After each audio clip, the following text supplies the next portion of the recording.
கிறிஸ்து இயேசுக்குள் மிகவும் அன்பாக அழைக்கப்பட்ட அன்புக்குரிய சகோதர சகோதரிகளுக்கு மீண்டுமாக நம்முடைய பிதாவாகிய தேவனுடைய நாமத்தினாலும் நம் ஆண்டவராகிய இயேசு கிறிஸ்து நாமத்தினாலும் உங்கள் யாவருக்கும் கிருபையும் சமாதானம் மற்றும் எங்களோட அன்பின் வாழ்த்துக்களை கூட நான் தெரிவித்துக் கொள்கிறேன். அன்புக்குரிய சகோதர சகோதரிகளே, மீண்டுமாக பிதாவாகிய தேவன் நம்மளை முகமுகமாக பார்க்கக்கூடிய ஒரு ஸ்லாக்கியத்தை கொடுத்திருக்கிறார். அது கூட கர்த்தர் இயேசு கிறிஸ்து மூலியமாக நம் பிதாவாகிய தேவனுக்கு நம் நன்றியை ஏறெடுத்துக் கொள்ளுகலாம். மற்றும் பெங்களூர் இருக்க அன்பு சகோதர சகோதரர்களுடைய அன்பின் வாழ்த்துக்களை கூட இந்த நேரத்தில் உங்கள் மத்தியில் நான் தெரிவித்துக் கொள்கிறேன். பிரியமான சகோதர சகோதரிகளே, நீண்ட நாட்களுக்கு பிறகு உங்கள் மத்தியில் கூட தேவனுடைய மகத்துவமான வார்த்தைகளை கூட தியானிக்க தேவன் பெரிதான கிருபை செய்திருக்கிறார். விசேஷமாக நம்ம பார்க்கக்கூடிய ஒரு இருக்கக்கூடிய காலமும் சரி, பார்க்கக்கூடிய காலமும் சரி, ரொம்ப முக்கியமானதுன்ற ஒரு விஷயத்தை நம்ம பார்க்குறோம் இல்லைங்களா. நம்ம எப்படிப்பட்ட காலத்தில் வாழ்கிறோன்னு பார்த்தீங்கன்னா, கெட்செமனே அனுபவங்கள் காலப்பகுதியில் தான் நம்ம வாழ்கிறோம் இல்லைங்களா. வருடதோறும் அந்த மெமோரியல் நினைவுக்கூறு நாள் வந்தாலும் ஒரு புது சிருஷ்டியோட வாழ்க்கை எப்பொழுதுமே அந்த கெட்செமனே பாதையை தான் அமைந்திருக்குதுன்ற ஒரு விஷயத்தை நம்ம நன்றாக புரிஞ்சால் மாத்திரம்தான் இந்த ஒரு ஊழியத்தில் நம்ம தொடர்ந்து நம்முடைய ஓட்டத்தை நம்ம நடப்பிக்க முடியும்ன்ற ஒரு விஷயத்தை நம்ம பார்க்குறோம். அப்படி இருக்கும்போது அன்பானவர்களே, இன்றைய நாளில் கூட நம்ம பார்க்கக்கூடிய ஒரு பாடம் தலைப்பானது என்னன்னு பார்த்தீங்கன்னா இல்லைங்களா, ஸ்தோத்திர பலியும் தீர்மானங்களும். இந்த பாடத்தின் தலைப்புக்கும் நாம் இருக்கக்கூடிய இந்த நினைவுக்கூறு நாளுக்கும் ஏதாவது ஒரு சம்பந்தம் இருக்கா? இருக்கு இல்லைங்களா. கண்டிப்பாக நம்ம எந்த பாடம் பார்த்தாலும் அது நினைவுக்கூறுதல் நாளுக்கு கண்டிப்பாக ஒரு சம்பந்தம் இருக்கு. இந்த பாடத்தை நம்ம பொதுவாகவே நம்ம இந்த நினைவுக்கூறுதல் நாள் வரும்போது கர்த்தர் இயேசு கிறிஸ்துவின் அதிகமாக அவருடைய மரணத்தையும் அவருடைய வாழ்க்கையின் காரியங்களையும் அவர் பட்ட பாடுகளையும் அவருடைய போதனைகளையும் அதிகமாக தியானிக்கிறது நம்ம உண்டு இல்லைங்களா. அநேக சகோதரர்கள் நம்ம கடந்த 2 மாதங்களாக அநேக விஷயங்கள் பேசியிருப்பாங்க. நம்ம என்ன பண்ண போறதில்ல, அப்படிப்பட்ட ஒரு பாடத்தை நம்ம பார்க்க போறதில்ல. நம்முடைய நடைமுறை அர்ப்பணிப்பு வாழ்க்கைக்கு ஏற்றவா இருக்கக்கூடிய ஒரு பாடத்தை நம்ம பார்க்க போறோம். அதாவது எப்படின்னு பார்த்தீங்கன்னா, நம்முடைய நடைமுறை வாழ்க்கைக்கு இப்போ கூட நம்ம ஒரு சின்ன ஒரு உதாரணத்தை கூட எடுத்துக்கோன்னா, அந்த பந்தியில் நாம் போய் பங்கு பெறத்துக்கு நம்முடைய அர்ப்பணிப்பு வாழ்க்கை என்ன இருக்கணும், கரெக்டாக இருக்கணும். நம்ம வெறுமனையுமே கர்த்தர் இயேசு கிறிஸ்துவின் பாடுகளை மாத்திரம் தியானிச்சுட்டு அதில் ஒரு எமோஷன், ஒரு உணர்வாக நம்ம போய் அதில் பங்கு பெறுத்து அந்த ஒரு நாளைக்கு மாத்திரம்தான் அது இருக்கும். மறுநாள்லேருந்து என்ன ஆகிடாது, அது மறுபடியும் நம்முடைய பழைய வாழ்க்கைக்கு ஒரு நிலைமைக்கு தான் வந்துடும் இல்லைங்களா. அது மாத்திரம் இருக்கக்கூடாது. ஏன்னா கர்த்தர் இயேசு கிறிஸ்துவின் அந்த மேஜையிலே நம்ம பங்கு பெறுத்து வெறும் அவருடைய பாடுகளையும் மரணத்தையும் நாம் அங்கே தியானம் கூறுத்துல அது பிரதானமான ஒரு விஷயம் இல்லைங்களா, அவருடைய மரணம் பாடுகள். பட் அங்கே நாம் என்ன பண்ண போறோம்னா, நம்முடைய பாடுகளையும் நம்முடைய மரணத்தையும் நம்முடைய அர்ப்பணிப்பு வாழ்க்கை கூட அங்கே ஒரு புதுப்பிக்கிறதுக்காக ஒரு காலப்பகுதியை தேவன் ஒரு கிருபையாக நமக்கு காண்பிக்கிறார். இதுதான் ரொம்ப முக்கியமான ஒரு விஷயம். ஏன்னா இதுதான் அந்த சரீரம், அந்த நினைவுகூறுதல் நாள் எதற்கு நமக்கு கொடுக்கப்பட்டிருக்குது, நம்ம எதற்காக பங்கெடுக்கணும்னு சொல்லிட்டோம்னாக்கா பொதுவாக நம்ம என்ன அதுக்கு பதில் சொல்லலாம்? எதுக்கு நினைவுகூறு நாள் கர்த்தர் கொடுத்திருக்கிறார், எதுக்கு நம்ம அதில் பங்கெடுக்கணும்? புதுப்பிச்சுக்கிறது மேன்மையான விஷயம், அந்த ஈடுபலி இல்லைங்களா. அந்த ஈடுபலியை நம்ம அந்த இடத்துல நினைவு கூறுது இல்லைங்களா. சிஸ்டர் சொன்ன மாதிரி புதுப்பிக்கிற விஷயம். இன்னும் சில பதில்கள் அந்த பாடுகளுக்குள்ள பங்காளிகளா இருக்குது. இதுக்கு எல்லாமே நம்ம ஒரு கேள்வியை கேட்டோம்னா, எதற்கு எதற்கு எதற்கு எதற்குன்னு கேள்வி கேட்டோம்னா என்ன நம்ம பதில் சொல்லலாம்? கடைசியாக எதுக்கு பங்காளியாக ஆகணும், எதுக்கு அவரோட பாடுகளில் பங்கு பெறணும், எதுக்கு அவரோட ஈடுபலியை நம்ம விசுவாசிக்கிறோம், எதுக்கு அந்த நாள் விசேஷமாக நம்ம நினைவு கூறணும். கரெக்ட். இப்ப அடுத்த கேள்வி, எதுக்கு முதல் பலன் ஆகணும்?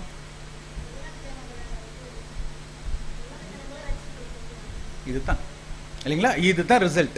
இந்த ரிசல்ட் மைண்ட்ல நம்மளுக்கு இருக்கணும். என்ன இம்பாக்ட்? உலக ஜனங்களை அந்த ஜீவனுக்குள்ள கொண்டு வர வேலையை யாருக்கு கொடுத்திருக்கிறார்? நமக்கு கொடுத்திருக்கிறார். அவர் கூட கர்த்தர் கூட இசைந்து செய்யக்கூடிய வேலை நமக்கு கொடுத்திருக்கிறார். அதுக்கு தான் கர்த்தர் சொன்ன பிரகாரம் அந்த அப்போஸ்தலன் பவுல் சொல்லும் போது என்ன சொல்றாருன்னா, நீங்க ஒப்புருவாக்குதலின் ஊழியக்காரர்ன்றார் நம்மள என்ன இல்லைங்களா. இந்த மினிஸ்ட்ரி ஆஃப் ரீகன்சிலேஷன் சொல்லும் போது நீங்க ஒப்புருவாக்குதலின் ஒரு ஊழியக்காரன் சொல்லும் போது உலகத்தை தேவன் கிட்ட சேர்க்கிற ஒரு வேலை தான் இன்னைக்கு ஆசிரியர்களாக அழைக்கப்பட்டிருக்கிற நமக்கு இந்த ஒரு வாய்ப்பை கொடுத்திருக்கிறார். இன்னும் எளிமையா சொல்லிட்டு போனோம்னா, ஒரு தாய் ஸ்தானத்திலிருந்து உலக ஜனங்களை என்ன பண்ண போறோம், ஒரு ஜீவனுக்கு உள்ள கொண்டு வரது ஒரு மிகப்பெரிய ஒரு வாய்ப்பு அங்க பெற போறதுக்கு தான் இந்த நினைவுக்கூற நாள்ல நம்ம பங்கு பெறுதுன்ற ஒரு விஷயத்தை நம்ம மனதில் கொண்டோம்னா, அந்த உணர்வு எப்படிங்க அந்த உலகத்தை கொண்டு வர ஆசீர்வாதத்தில் அந்த உணர்வு நமக்குள்ள இருக்கும் போது இந்த ஒரு நினைவு கூறுதல் நமக்கு ஒரு மகிமையான ஒரு காரியமாக இருக்குன்ற ஒரு விஷயத்தை கூட நம்ம பார்க்கலாம். அதாவது கர்த்தர் கூட அந்த பாத்திரத்தை எடுக்கும் போது ஒரு ஸ்தோத்திரம் சொல்லிட்டு இந்த பாத்திரத்தை எடுத்து அவர் சொல்லும் போது இது என் புதிய உடன்படிக்கையின் ரத்தமா இருக்குது இல்லைங்களா. அப்ப புதிய உடன்படிக்கையின் ஒரு வேலைக்காரனா கூட நம்மள என்ன பண்றாரு, அந்த இடத்துல நம்மள அங்க காண்பிக்கிறாருன்ற ஒரு விஷயத்தை நம்ம பார்க்கிறோம். ஸோ பண்பானவர்களே, நம்ம ஒரு விஷயம் புது சிருஷ்டியோட வாழ்க்கையில நம்ம கவனிக்க வேண்டியது என்னன்னு பாத்தீங்கன்னா, நம்ம எங்க கொண்டு போய் வைக்கிறார் அதுதான் நம்முடைய எண்ணமாக இருக்கணும் இல்லைங்களா. ஸோ அந்த ரிசல்ட் பாத்தீங்கன்னா முழுமையாக இந்த உலகத்தின் மேல நம்ம அந்த இரக்கம் காட்டுற ஒரு தருணம், உலகத்து மேல அன்பு காட்டுற ஒரு தருணம், உலகத்தை தன் பிள்ளைகளாக பார்க்கக்கூடிய ஒரு தருணத்துல தான் தேவன் இந்த அழைப்பை கொடுத்து ஒட்டுமொத்த உலகத்தை ஆசீர்வதிக்கிறதுக்காகத்தான் நம்மளை அழைச்சிருக்கிறார். ஸோ அப்ப இந்த மனுப்பக்கத்தோட அந்த நினைவு கூறுதல்னால நம்ம தியானிக்கும் போது இன்னும் நம்முடைய அர்ப்பணிப்பு வாழ்க்கை இன்னும் மேன்மையாக வளர்றதுக்கு அதிகமான வாய்ப்புகள் இருக்குன்ற ஒரு விஷயத்தை நம்ம பார்க்கிறோம். ஏன்னா அன்பானவர்களே, நாமும் கூட இன்ற பாடத்தில் கூட நம்ம தியானிக்கும் போது இந்த ஸ்தோத்திர பலியை செலுத்த நம்ம வந்திருக்கிறோம் இல்லைங்களா. இந்த ஸ்தோத்திர பலியை செலுத்த வந்துற முக்கியமான ஒரு காரணமே கர்த்தர் செய்த நமக்கு எல்லாவித நன்மைகளுக்கும் கிருபை தயவு நிறைய விஷயங்கள் நம்ம செஞ்சிருக்கிறார் இல்லைங்களா. இன்னைக்கு உலகத்தோட முழு திட்டத்தை நம்மளுக்கு ஒரே பிரிண்ட்ல நம்மளுக்கு வச்சிருக்கிறாருன்னு சொல்லும் போது இது மிகப்பெரிய ஒரு வாய்ப்பு இல்லைங்களா. அதுலயும் இந்த சுவிசேஷ யுகத்தில் மாத்திரம் தான் இந்த ஸ்தோத்திர பலியை செலுத்த அந்த புது சிருஷ்டிக்கு என்ன இருக்குதுங்களா, அந்த அழைப்பு கொடுத்திருக்கிறாருன்ற ஒரு விஷயத்தை நம்ம பார்க்கிறோம். ஸோ அப்ப இப்படியாக தேவன் நமக்கு செஞ்ச மகத்துவமான காரியங்களுக்காக நம்ம என்ன செஞ்சு வந்திருக்கோம்னா, இங்க அவருக்கு ஸ்தோத்திரத்தை செலுத்த வந்திருக்கிறோம். இன்னும் எளிமையா சொல்லிட்டோம்னா, அவருக்கு நன்றியை நாம் செலுத்த வந்திருக்கிறோம். இப்ப நம்ம நன்றியை செலுத்த வந்திருக்கிறோம்ன்றது சொல்லும் போது இப்ப நம்ம அதை எப்படி நம்ம பார்க்கலாம். ஸ்தோத்திரம் செலுத்தணும், நன்றி செலுத்தணும். இதை நம்ம பொதுவாக நம்ம எப்படி இதை செலுத்தலாம் இல்லைங்களா. இன்னைக்கு மண்ணாலையும் அதுதான் படித்தோம், வாக்கு தத்தங்கள் அப்படிதான் வந்துச்சு இல்லைங்களா. ஸோ அப்படியாக தான் இருந்துச்சு வசனங்கள். அப்போ இந்த ஸ்தோத்திர பலி நாம் எப்படி செலுத்துறோம். ரெண்டாவது அந்த தீர்மானங்கள் இல்லைங்களா. நான் ஏன்னா நம்மளுக்கு ஒரு வருடம் சொல்லும் போது போன மெமோரியல்லேருந்து இந்த மெமோரியல் தான் நமக்கு ஒரு வருடமாக இருக்குது.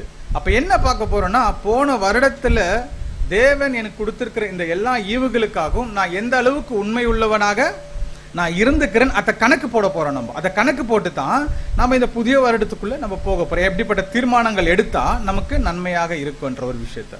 ஸோ அப்போ இந்த பாடமானது எப்படி தயாரிக்கப்பட்டிருக்கு பார்த்தீங்களா அன்பானவர்களே.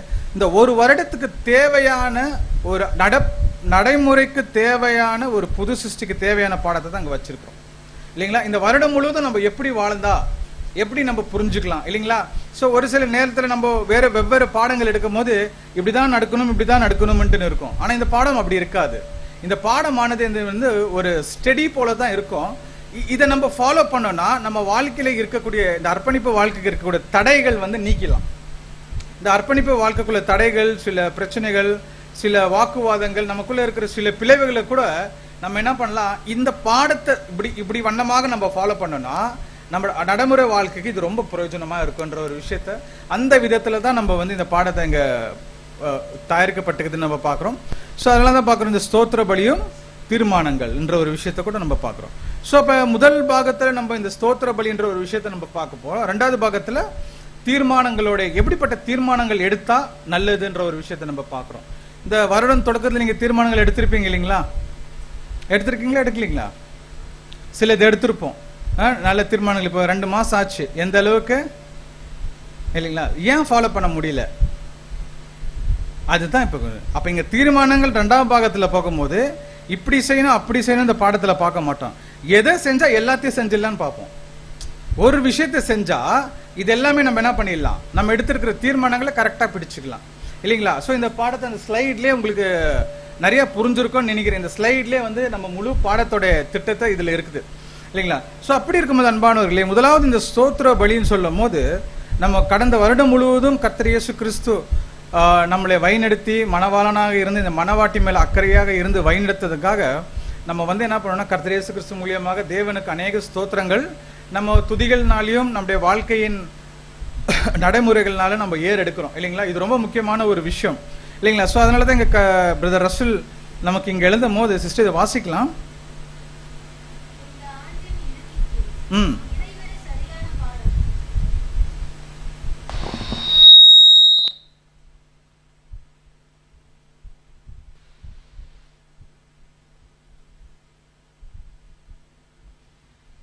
இந்த ஆண்டின் இறுதிக்கு இதைவிட சரியான பாடம் என்ன தேர்ந்தெடுக்கப்பட்டிருக்க முடியும்? கர்த்தருடைய மக்கள் அவர்கள் அனுபவிக்கும் இரக்கங்களையும் ஆசீர்வாதங்களையும் தொடர்ந்து கண்காணிப்பது பொருத்தமானது.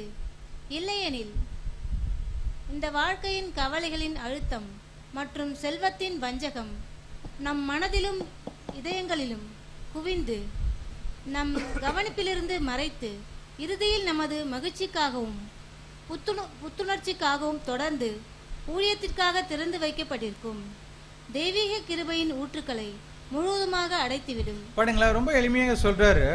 நாம் கடந்த ஆண்டு முழுவதும் கர்த்தர் நம்மளை வழிநடத்த வந்த அவர் காண்பித்த இரக்கங்கள், ஆசீர்வாதங்கள், அவருடைய கண்காணிப்பில் நம்ம தொடர்ந்து இருந்திருக்கிறோம். இதைத்தான் நம்ம என்ன பண்ணணுமா தியானிச்சுட்டு வரும்போது இன்னும் நன்றி உணர்வு உள்ளவராக நம்ம அங்கே காண முடியுன்ற ஒரு விஷயத்தை நம்ம பார்க்குறோம். ஒருவேளை இந்த விஷயங்களை நம்ம தியானிக்காம இருந்தோம்னா கண்டிப்பாக நம்மளை சூழ்ந்திருக்கிற அனைத்து கவலைகளும் நம்மளை என்ன பண்ணுது, சூழ்ந்து ஒரு இக்கட்டமான ஒரு சூழ்நிலை வரும்போது கண்டிப்பாக தேவன் மேலே இருக்கிற விசுவாசம் நம்மக்கிட்ட அது நாளுக்கு நாள் என்ன போகும், அது தணிஞ்சு போயிடும். அதுக்கு காரணமே என்னன்னா, தேவன் நமக்கு காட்டின அந்த இரக்கங்களும் ஆசீர்வாதங்களையும் நம்மளை கடந்த ஆண்டு முழுவதும் இப்படி நடத்தின்னு வந்தாருன்ற அதை நம்ம மறப்பதன் மூலியமாகத்தான் நம்ம என்ன பண்றோம்னா, இப்படிப்பட்ட ஒரு தேவனுக்கு ஸ்தோத்திரம் செல்லக்கூடிய ஒரு விஷயத்துல நம்முடைய இதயம் அடித்து விடும்ன்றாருங்க. ஸோ அந்த ஒரு எண்ணமே வராதனால நம்மளுக்கு எப்பொழுதுமே என்ன இருக்குன்னு பார்த்தீங்கன்னா, அந்த கவலை சூழ்ந்துனே இருக்குன்ற ஒரு விஷயத்த நம்ம பார்க்குறோம். அப்போ இந்த அர்ப்பணிப்பு வாழ்க்கையில நம்ம வந்திருக்கிறது அன்பானவர்களே, நமக்கு தெரியும் இது கடுமையான பாதை, ரொம்ப இக்கட்டான பாதை, ரொம்ப பிரயாசம் தேவை, கிரியைகள் தேவை, முயற்சிகள் தேவை. ஆனால் அது கூட ரொம்ப முக்கியம் என்னன்னு பார்த்தீங்கன்னா ஸ்தோத்திர பலி தேவை.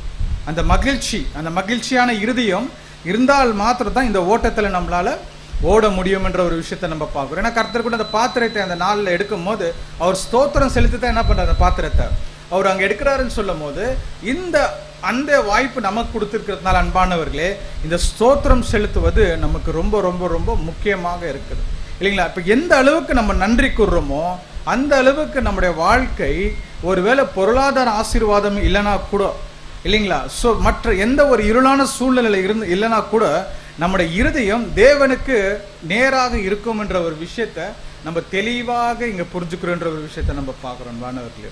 ஏன்னா அன்பானவர்களே, நம்ம இருக்கக்கூடிய காலம் கிட்டத்தட்ட கர்த்தர் 2ஆம் வருகையில் 150 வருஷம் 51 வருஷம் மேலே ஆயிடுச்சு இல்லைங்களா. நம்ம 2026 இருக்கிறோம் இல்லைங்களா. இன்னும் காலம் அப்படியே நமக்கு என்ன ஆகாது, அது போக போக இருக்க ஒரு தீர்க்க தரிசனங்களிலும் மற்ற உலக சூழ்நிலைகளை நம்ம பார்க்கும்போது ரொம்ப கடினமான ஒரு சூழ்நிலைகள் தான் நமக்கு இங்கே இருக்கு. அப்போ என்ன அடுத்ததாக இங்கே நம்ம எதிர்பார்க்கலாம்னு சொல்லும் போது அறுவடையின் முடிவு ரொம்ப சமீபமாக இருக்குது.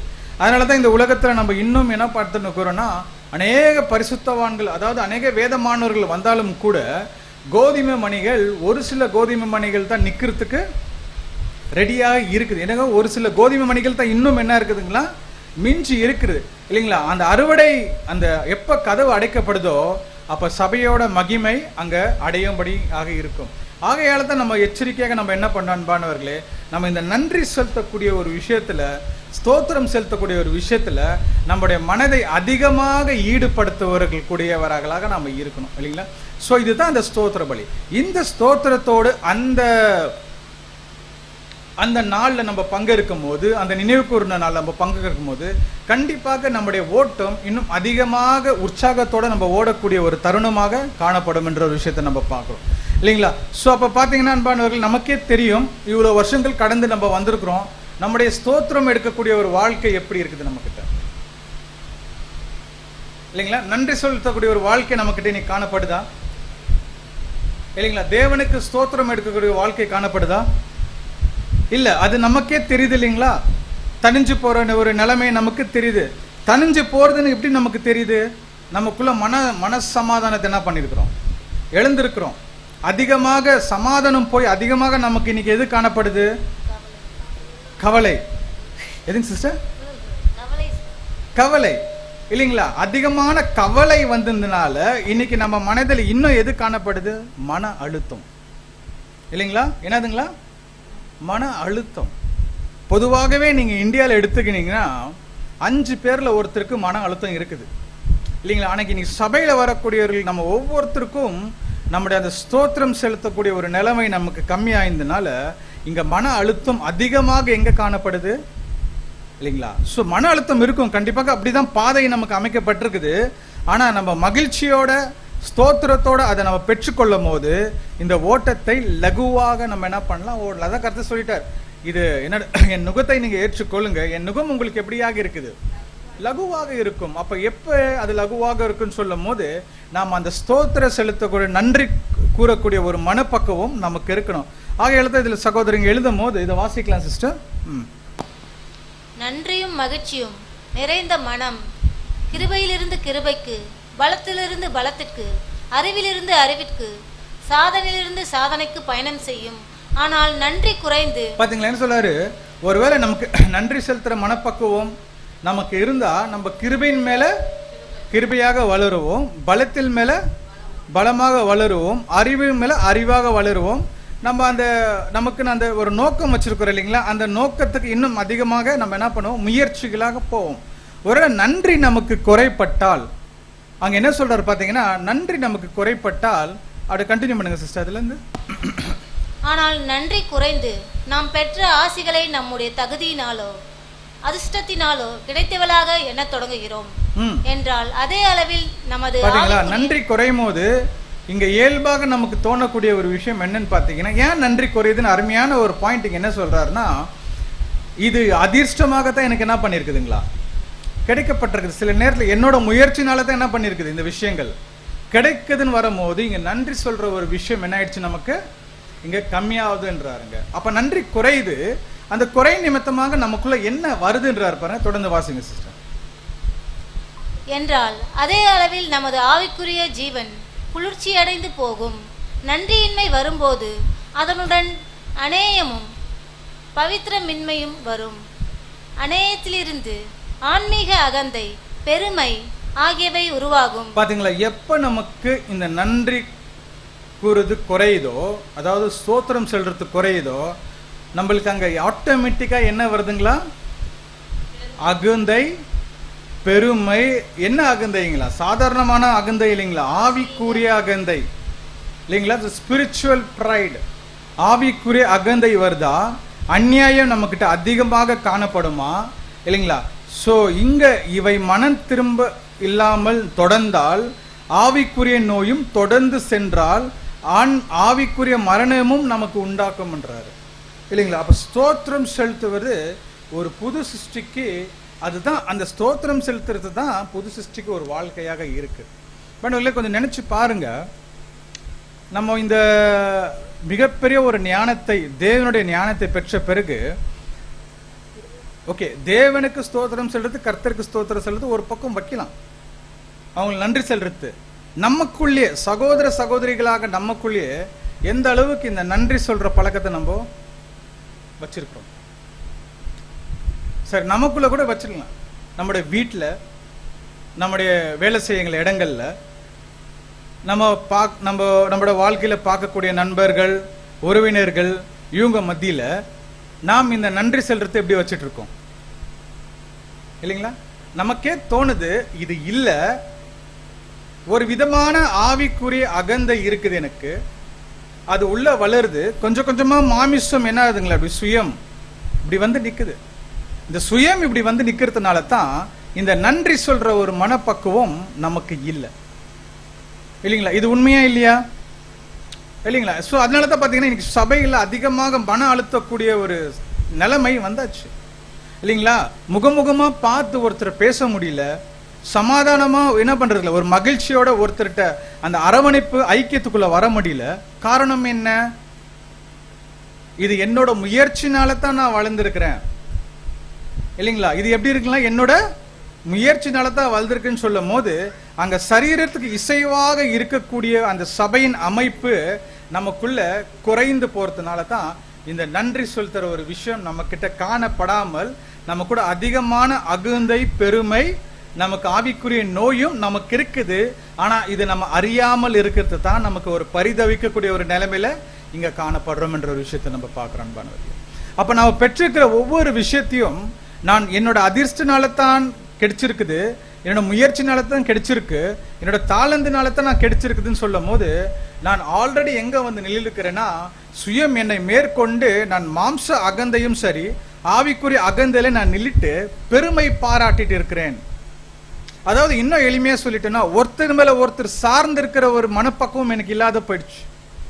எப்படி இன்னைக்கு எதிர்பார்க்கிறோம்னா, எல்லாரும் வந்து என்கிட்ட என்ன பண்ணோம்,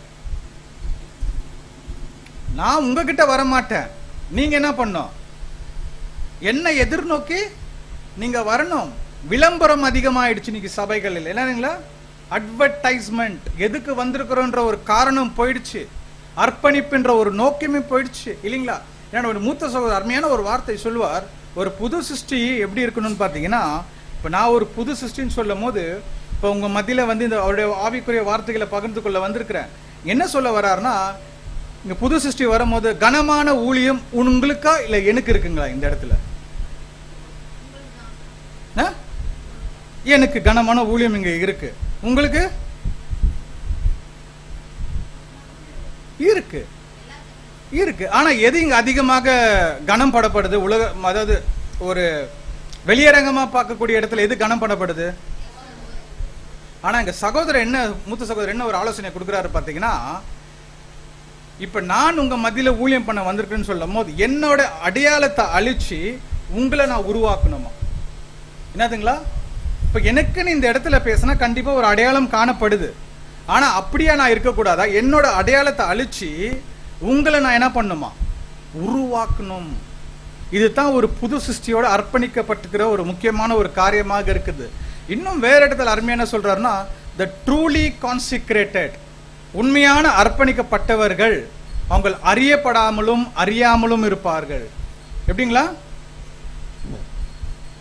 ட்ரூலி கான்சிக்ரேட்டட், உண்மையான அர்ப்பணிக்கப்பட்டவர்கள் அவங்க அறியப்படாமலும் அறியாமலும் இந்த பூமியில வாழ்ந்து கொண்டிருக்கிறாங்க. ஒருவேளை நான் அறியப்பட மாதிரி என்னை எல்லாமே அறிஞ்சுக்கொள்ளணும், என்னை பின்பற்றணும் அப்படின்னு நான் சொல்லிட்டு என்னோட ஊழியத்தை நடத்தி இருந்தேன்னா, அன்பானவர்களே, என் மேல வச்சிருக்கிற அந்த கிரீடத்தை நான் தவற விட்டு இருக்கிறது தான் இங்க நம்ம எண்ணி பார்க்கணும் என்றாருங்க. அதான் என்ன சொல்றாருன்னா, இந்த நன்றி சொல்லக்கூடிய ஒரு மனப்பக்குவம் எந்நேரமே நம்ம கிட்ட இருக்கும். இந்த நன்றி ஏன் இந்த நன்றியை தேவன் நமக்கு வச்சிருக்கிறாருன்னு பாத்தீங்கன்னா, அன்பானவர்களே, அது நம்ம பின்னாடி நம்ம பார்க்கலாம். ஸோ இது போறதுக்கு முன்னாடி ஒரு வசனத்தை நம்ம வாசிச்சுட்டு இந்த தொடர்ந்து இந்த ஒரு பாடத்துக்குள்ள நம்ம கடந்து போகலாம். வாசிங்க சிஸ்டர். சங்கீதம் 116 அதிகாரத்தில் 12 வசனம். 116 சங்கீதம் 12 வசனம். கர்த்தர் எனக்கு செய்த எல்லா உபகாரங்களுக்காகவும் அவருக்கு எண்ணத்தை செலுத்துவேன். போதுங்க சிஸ்டர். சிஸ்டர் இதுல பைபிள்ல 13 படிச்சிடுங்க. 116 13. இதுல ஒரு சில வசனங்கள் இருக்காது, நீங்க அதில் படி.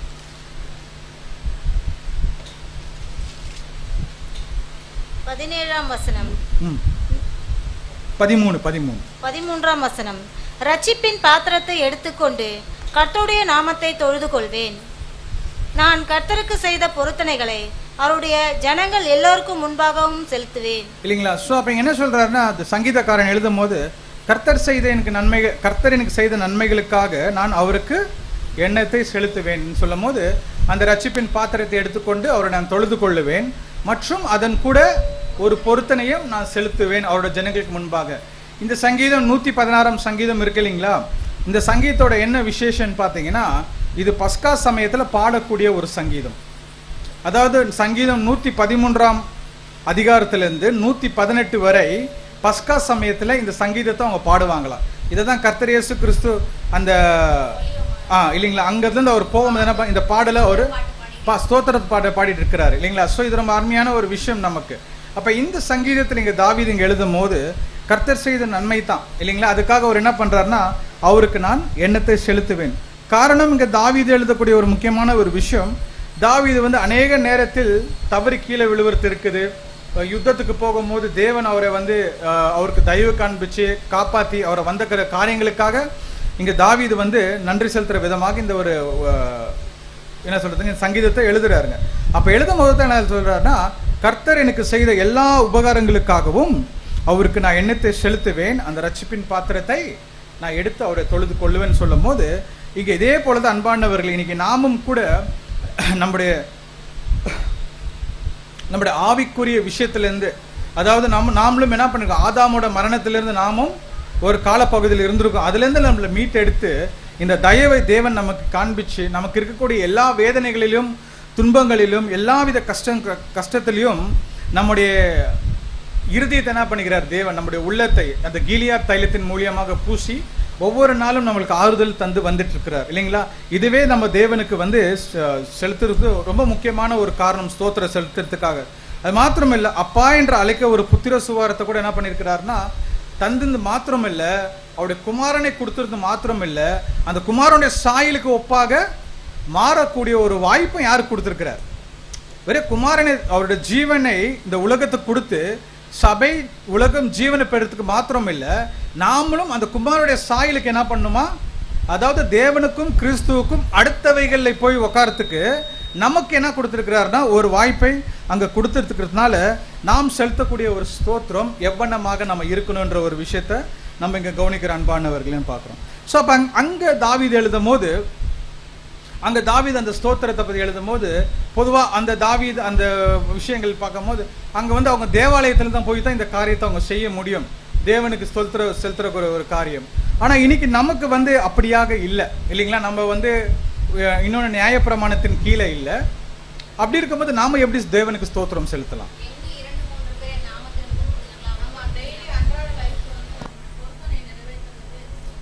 கண்டிப்பா பொருத்தனையே நிறைவேற்றுறது ஸ்தோத்திர பலி. ஆனா இந்த பாடத்தை எப்படி பார்க்கறோம், ஸ்தோத்திர பலி வேற பொருத்தனை வேறன்னு பார்க்க போறோம். கரெக்ட் தான் சிஸ்டர் சொல்லிருந்து அந்த ஒற்றுமற்ற ஒரு சம்மரி அங்க சொல்றாங்க. இப்ப நமக்கு வந்து கண்டிப்பாக நியாயப்பிரமாணம் இல்லை. அப்ப நாம் தேவனுக்கு ஸ்தோத்திரம் செலுத்தணும்னா ஒன்று வந்து நம்ம நிறைய பாடல்கள் மூலியமாக அருமையான கூட அந்த காலம் போகுது, ரொம்ப அருமையான ஒரு பாடலாக இருந்துச்சு இல்லைங்களா. ஸோ இந்த மாதிரி பாடல்கள் நிறைய பாடல் ஏறெடுக்கிறோம், தனிப்பட்ட வாழ்க்கையில நம்ம ஏறெடுக்கிறோம். பட் இதுக்கு மேன்மையாக ஒரு ஸ்தோத்திரம் இல்லைங்களா. நமக்கு தெரியும் வெறும் துதிகள்னால ஸ்தோத்திரம் செலுத்துறதுக்காக இங்கே நம்ம வரல. நம்முடைய வாழ்க்கையை எப்படி இருக்கணுமா, ஜீவ பலியாக இருக்கிறது தான் அது ஸ்தோத்திர பலியாக இருக்கிறார் சொல்லிட்டார் இல்லைங்களா. அதை இன்னும் எளிமையாக சொல்லிட்டோன்னா நம்முடைய அர்ப்பணிப்பு வாழ்க்கை தான் தேவனுக்கு செலுத்தக்கூடிய நன்றி பலி, ஸ்தோத்திர பலி என்றாருங்க இல்லைங்களா. ஸோ அப்போ அர்ப்பணிப்பு வாழ்க்கைக்கு நமக்கு எந்த ஒரு நியாயப்பிரமாணமும் கட்டைகள், அதாவது பழைய ஏற்பாடின் கட்டளைகள் கொடுக்கப்படல. ஆனால் ஒரு விஷயம் கொடுத்துருக்கிறார். என்ன சிஸ்டர்? அன்பின் பிரமாணம் இருக்கலாம் இல்லைங்களா. ஸோ இந்த வசனத்தை கூட வாசிக்கலாம் பாருங்க.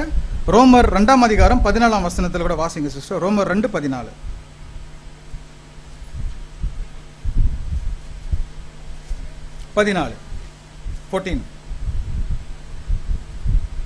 ரோமர் 2ஆம் அதிகாரம் 14ஆம் வசனம். அன்றியும் நியாயப்பிரமாணம் இல்லாத புறஜாதிகள் சுவாபமாய் நியாயப்பிரமாணத்தின்படி செய்கிற போது நியாயப்பிரமாணம் இல்லாத அவர்கள் தங்களுக்கு தாங்களே நியாயப்பிரமாணமாய் இருக்கிறார்கள். அப்ப இங்க எளிமையா சொல்லிட்ட, அப்ப நமக்கு நியாயப்பிரமாணம் இல்லை, ஆனா நமக்கு யார் தான் நியாயப்பிரமாணமே?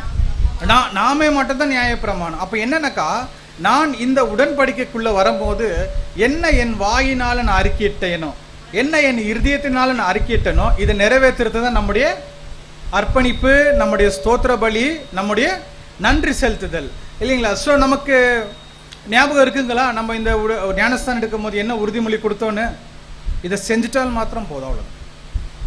இதை தான் எங்கே அங்கே உறுதிமொழியை கொடுத்துருக்குறோம். நம்ம அந்த உறுதிமொழியை நம்முடைய வாழ்க்கையில நம்மளை கடைப்பிடிக்கும் போது நம்ம அர்ப்பணித்தவர்களாக நம்ம வாழ முடியுன்ற ஒரு விஷயத்தை நம்ம பார்க்குறோம் இல்லைங்களா. ஸோ அப்போ இதை நம்ம வந்து மனதில் வச்சுக்கலாம். அடுத்த பாடத்துக்குள்ள நம்ம போக போகிறோம். ஆனால் தாவீது அங்கே எழுதும் போது அவர் என்ன ஒரு அடையாளத்தை கொடுக்குறாருன்னா, அந்த ஸ்தோத்திர பலியை செலுத்த அவர் கையில் என்ன எடுக்கிறாரா?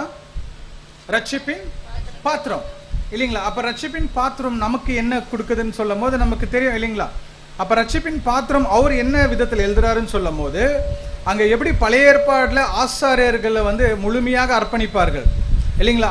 அங்கே தேவனோட ஊழியத்துக்காக முழுமையாக அர்ப்பணிக்கிறது தான் தாவீது இங்கே என்ன எழுதுறாருன்னா, அதை நினைவில் கொண்டு நான் ரட்சிப்பின் பாத்திரத்தை எடுக்கிறதுனா இனி என்னோட அர்ப்பணிப்பு உங்களுக்கே தேவன் என்ற ஒரு விஷயத்தை அங்கே அவர் அங்க தேவனுக்கு அங்க தெரிய வைக்கிறார்.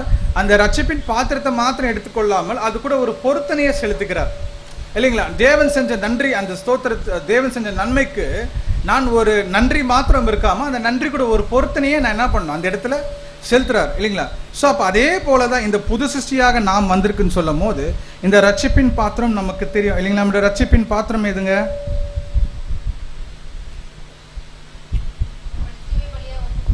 இல்லைங்களா, நம்முடைய ஜீவ பலியாக ஒப்பு கொடுக்கறது என்று சொல்லும் போது கண்டிப்பாக அது எந்த ஒரு மாற்று கருத்தை இல்லை. இப்போ ஜீவ பலியாக ஒப்பு கொடுக்குறோம் அப்படின்னு சொல்லிட்டோம்னா நம்மளுக்கு புரிஞ்சுக்கிற மாதிரி இன்னும் கொஞ்சம் எளிமையாக போயிட்டுன்னு சொல்லும் போது நம்முடைய சுயத்தை வெறுக்கணும், நம்முடைய சுயத்தை பலி செலுத்துறது இல்லைங்களா. அப்போ இன்னும் கொஞ்சம் எளிமையாக சொல்லிட்டோன்னா சகோதர சகோதரிகள் நன்மைகளுக்காகவும் சகோதர சகோதரிகள் ஆசீர்வாதமாக இருக்கிறதுக்காகவும் நம்முடைய சுயத்தை நம்ம வெறுக்கிறதுல நம்ம ரொம்ப ஜாக்கிரதையாக நம்ம இருக்கணும் என்றாருங்க. யாருக்காக? சகோதர சகோதரிகளுக்கு எந்த விதத்திலும் விசுவாசத்தின் தடைகள் வராதபடிக்கு நம்முடைய சுயத்தை நம்ம என்ன பண்ணுமா அனுதினமும் பலி செலுத்துறது தான் நம்முடைய அர்ப்பணிப்பு வாழ்க்கை. இது தான் நம்ம சிலுவை சுமத்துதல்னு சொல்லலாம் இல்லைங்களா.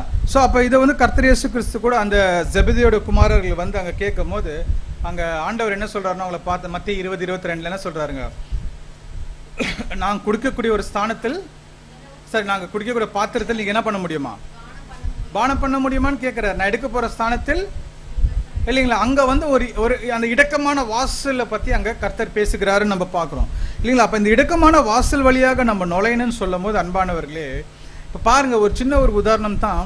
இப்போ இந்த ரெசல்யூஷன் பொறுத்தனைன்னு ஒரு சின்ன ஒரு ஞாபகம் வந்து சப்ஜெக்டில் இப்படி பார்க்கும் போது பொதுவாக பெரும்பாலும் நம்ம தீர்மானங்கள் என்ன எடுப்போம், ஒரு மாம்சரீதமான தீர்மானங்கள் எடுத்தா. இப்போ என்னெல்லாம் நீங்கள் எடுத்தீங்கன்னா நான் என்ன தீர்மானங்கள் எடுத்திருப்பேன்னு சொல்ல பார்த்தீங்க இல்லை, நான் அவ்வளோ பக்தியாக கேட்கல. சீக்கிரம் ஏந்திரிக்கணும். இப்போ என்னெல்லாம் பார்த்தீங்கன்னா நான் இந்த வருஷம் வெயிட் லாஸ் பண்ணணும்னு வந்துருக்கேன் இல்லைங்களா. எதுக்கு வெயிட் லாஸ் பண்ணணும்? என்ன இன்னும் எளிமையாக சொல்லிட்டேன்னா சுறுசுறுப்பு வரும். எது வேணாலும் ஓடி ஓடி அந்த வேலையை செஞ்சிடலாம். அதே போலத்தான் சுயம் இருந்தா எந்த ஊழியத்தையும் நம்ம கரெக்டான விதத்துல செய்ய முடியாது. அந்த சுயத்தை நம்ம என்ன பண்ணுமா இழக்கணும் இல்லைங்களா. ஆவிக்குரிய வளர்ச்சியில் அந்த இழக்கணும். அந்த இழக்கிறது தான் நம்முடைய தேவனுக்கு செலுத்தக்கூடிய ஒரு ஸ்தோத்திர பலி. இதுதான் கர்த்தர் அவங்களுக்கு என்ன சொல்ற. அப்ப இந்த சுயத்தை இழக்கணும்னு சொல்லும் போது இங்க இந்த சுயத்தை இழக்கிறதுக்காக தான் கர்த்தர் என்ன வச்சிருக்கிறாருன்னா நம்மளுக்கு அருமையான ஒரு ஆசீர்வாதம் என்னன்னு பார்த்தீங்கன்னா பாடுகள். அப்ப இந்த பாடுகள் போகும்போது இந்த விஷயங்களை நம்மளால என்ன பண்ண முடியும். இப்ப பாடுகள் வெறுமையான ஒரு கொடுக்கல, நீ பாடுபட்டு தான் வரணும்ட்டுன்னு. ஏன்னா ஏற்கனவே எனக்கு ஒரு சுயம் இருக்கு, ஏற்கனவே அகந்தை பெருமை எனக்கு இருக்கு. இதை இழக்கணும்னா இந்த பாடுகள் வழியாகத்தான் என்ன பண்ண முடியும், நான் அது என்னால இழக்க முடியும். ஏன் இந்த பாடுகள் நமக்கு கொடுக்குறாருன்னு சொல்லும் போது அன்பானவர்களே, அப்பதான் நம்ம சுற்றி இருக்கிற ஜனங்களை நாம் சரியான விதத்தில் புரிஞ்சு கொள்ள முடியும். நமக்கு இருக்கிற பலவீனம் போலதான் அவங்களுக்கும் என்ன இருக்குதுங்களா இருக்கு இல்லைங்களா. நம்ம இருக்கிற நோய் போலதான் அவங்களுக்கு என்ன இருக்கு. இதுதான் புரிஞ்சுக்கிறது நம்மளால என்ன பண்ண முடியும், நான் அண்டர்ஸ்டாண்டிங்குள்ள நம்ம வர முடியும் இல்லைங்களா. அதனால தான் தேவன் என்ன பண்ணிக்கிறாருன்னா இப்பயே அந்த பாடுகள் நமக்கு அனுமதிக்கிறது வந்து உலகத்தில் அவங்க மேல நம்ம பரிதவிக்கக்கூடிய ஆசாரியர்களாக நம்ம இருக்கிறதுக்கு தான், இந்த பாடுகளை கொடுக்கறது தான் நம்ம அர்ப்பணிப்பு வாழ்க்கை நம்முடைய ஸ்தோத்திர பலியாக கூட இருக்குதுன்ற விஷயத்தை கூட நம்ம கவனிக்கலாம். வசனம் வாசிக்கலாம் பாருங்க. கொலோசியர் 1:24. கொலோசியர் 1:24 கூட வாசிங்க சிஸ்டர்.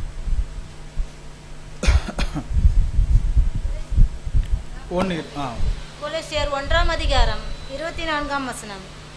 இப்போது நான் உங்கள் நிமித்தம் அனுபவிக்கிற பாடுகளில் சந்தோஷம் அடைந்து கிறிஸ்துவனுடைய உபத்திரவங்களில் குறைவானதை அவருடைய சரீரமாகிய சபைக்காக என் மாம்சத்திலே நிறைவேற்றுகிறேன் இல்லைங்களா. ஸோ அப்போ குறைவான சரீரத்தில் இருக்கிற சில பாடுகளை வந்து இன்னும் குறைவு இருக்குது, அந்த குறைவாக அதை நிறைவேற்றுறதுக்கு தான் என்ன பண்ணியிருக்கிறேன் நான்.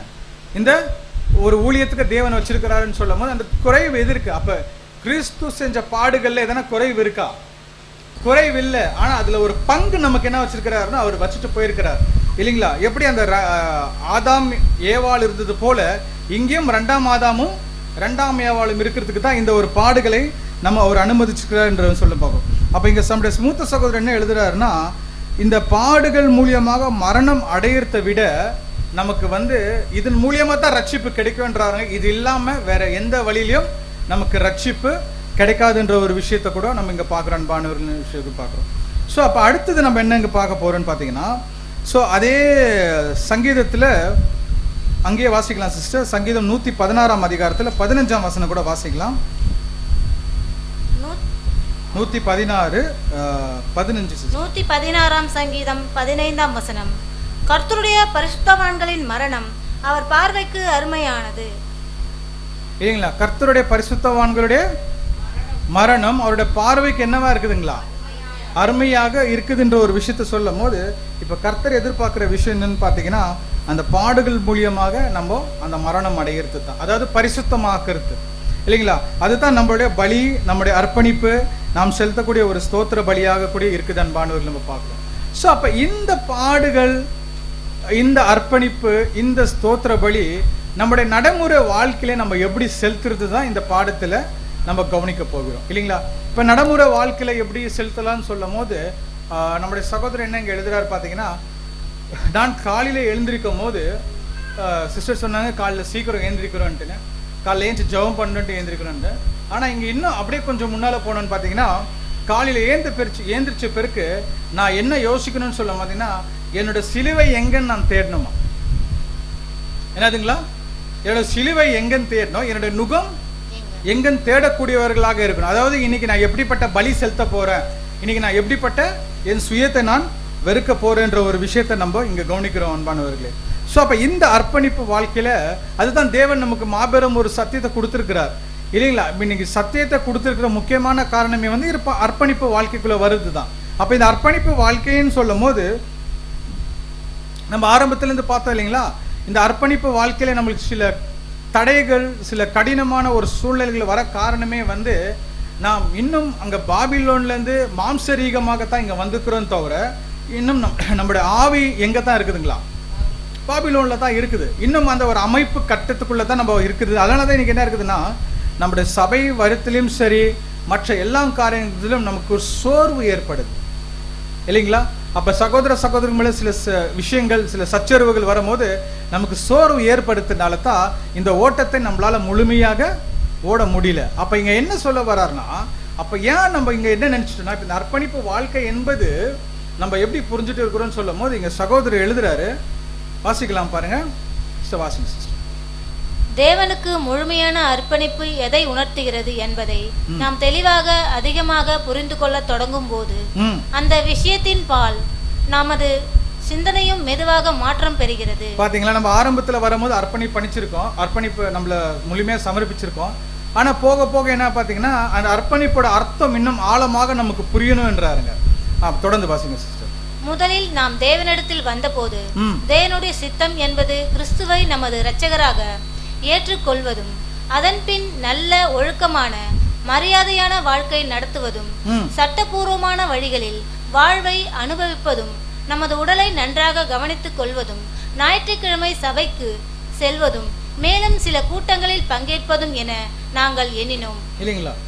இதை தவிர வேற எதனா செய்யறோமா? நம்ம அங்க என்ன சொல்றாருன்னு புரியுது இல்லைங்களா? நமக்கு நம்ம எப்படி நினைச்சோம், தேவன்கிட்ட நம்ம வந்திருக்கிறோம், தேவனுடைய சித்தம் என்பது எப்படி நினைச்சிட்டு இருக்கோம் வந்து கர்த்தர் இயேசு கிறிஸ்துவை ஏற்றுக்கொண்டு ஒரு நல்ல ஒழுக்கமான ஒரு வாழ்க்கை, மரியாதையுடன் ஒரு வாழ்க்கை, அப்புறமா சட்டப்பூர்வமான வழிகளை நம்ம நடப்பது, மற்றும் நம்முடைய உடலை நல்லா பார்த்து கொள்வது, மற்றும் ஞாயிற்றுக்கிழமையில எல்லா கூட்டங்களிலும் நம்மை ஈடுபடுத்தி கொள்றது இல்லைங்களா? ஸோ இதுதான் நம்ம என்ன பண்ணிட்டு இருக்கிறோம், இதுதான் நம்ம என்னவா நினைச்சிட்டு இருக்கிறோம், இதுதான் நம்மளுடைய,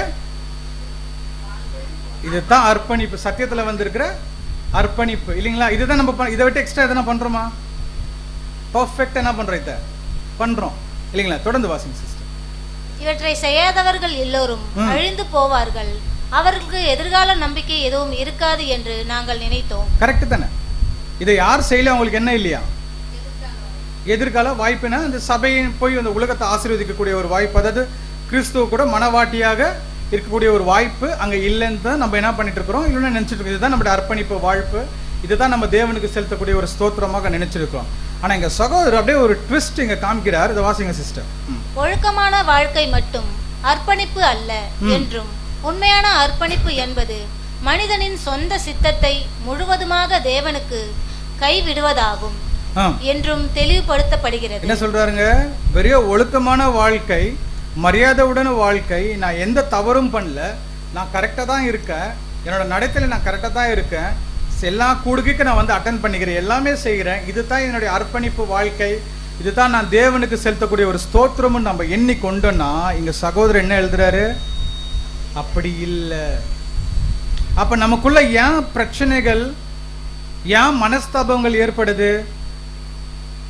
நம்ம பெரும்பாலும் எதை நினைச்சிட்டு இருக்கிறோம்? அர்ப்பணிப்பு. சபையில வந்து எல்லாமே நம்மள மரியாதையோட நடத்தணும், ஒழுக்கத்தோட இருக்கணும், எல்லாருமே நம்மள ஒருத்தர் கனம் பண்ணிக்கணும் இல்லைங்களா? ஏன்னா நம்ம கூடுகைக்கு வரோம், தேவனை துதிக்கிறோம், சப்ஜெக்ட் பேசுறோம், எல்லா காரியங்களும் பண்றோம், இதுதான் ஊழியம்னு நம்ம நினைச்சிட்டு இருக்கிற ஒரு விதத்துல இங்க சகோதர சகோதரிகளுக்கு ஒரு பிரச்சனை வரும்போது கண்டிப்பாக மனஸ்தாபம் வரும். காரணம் என்ன?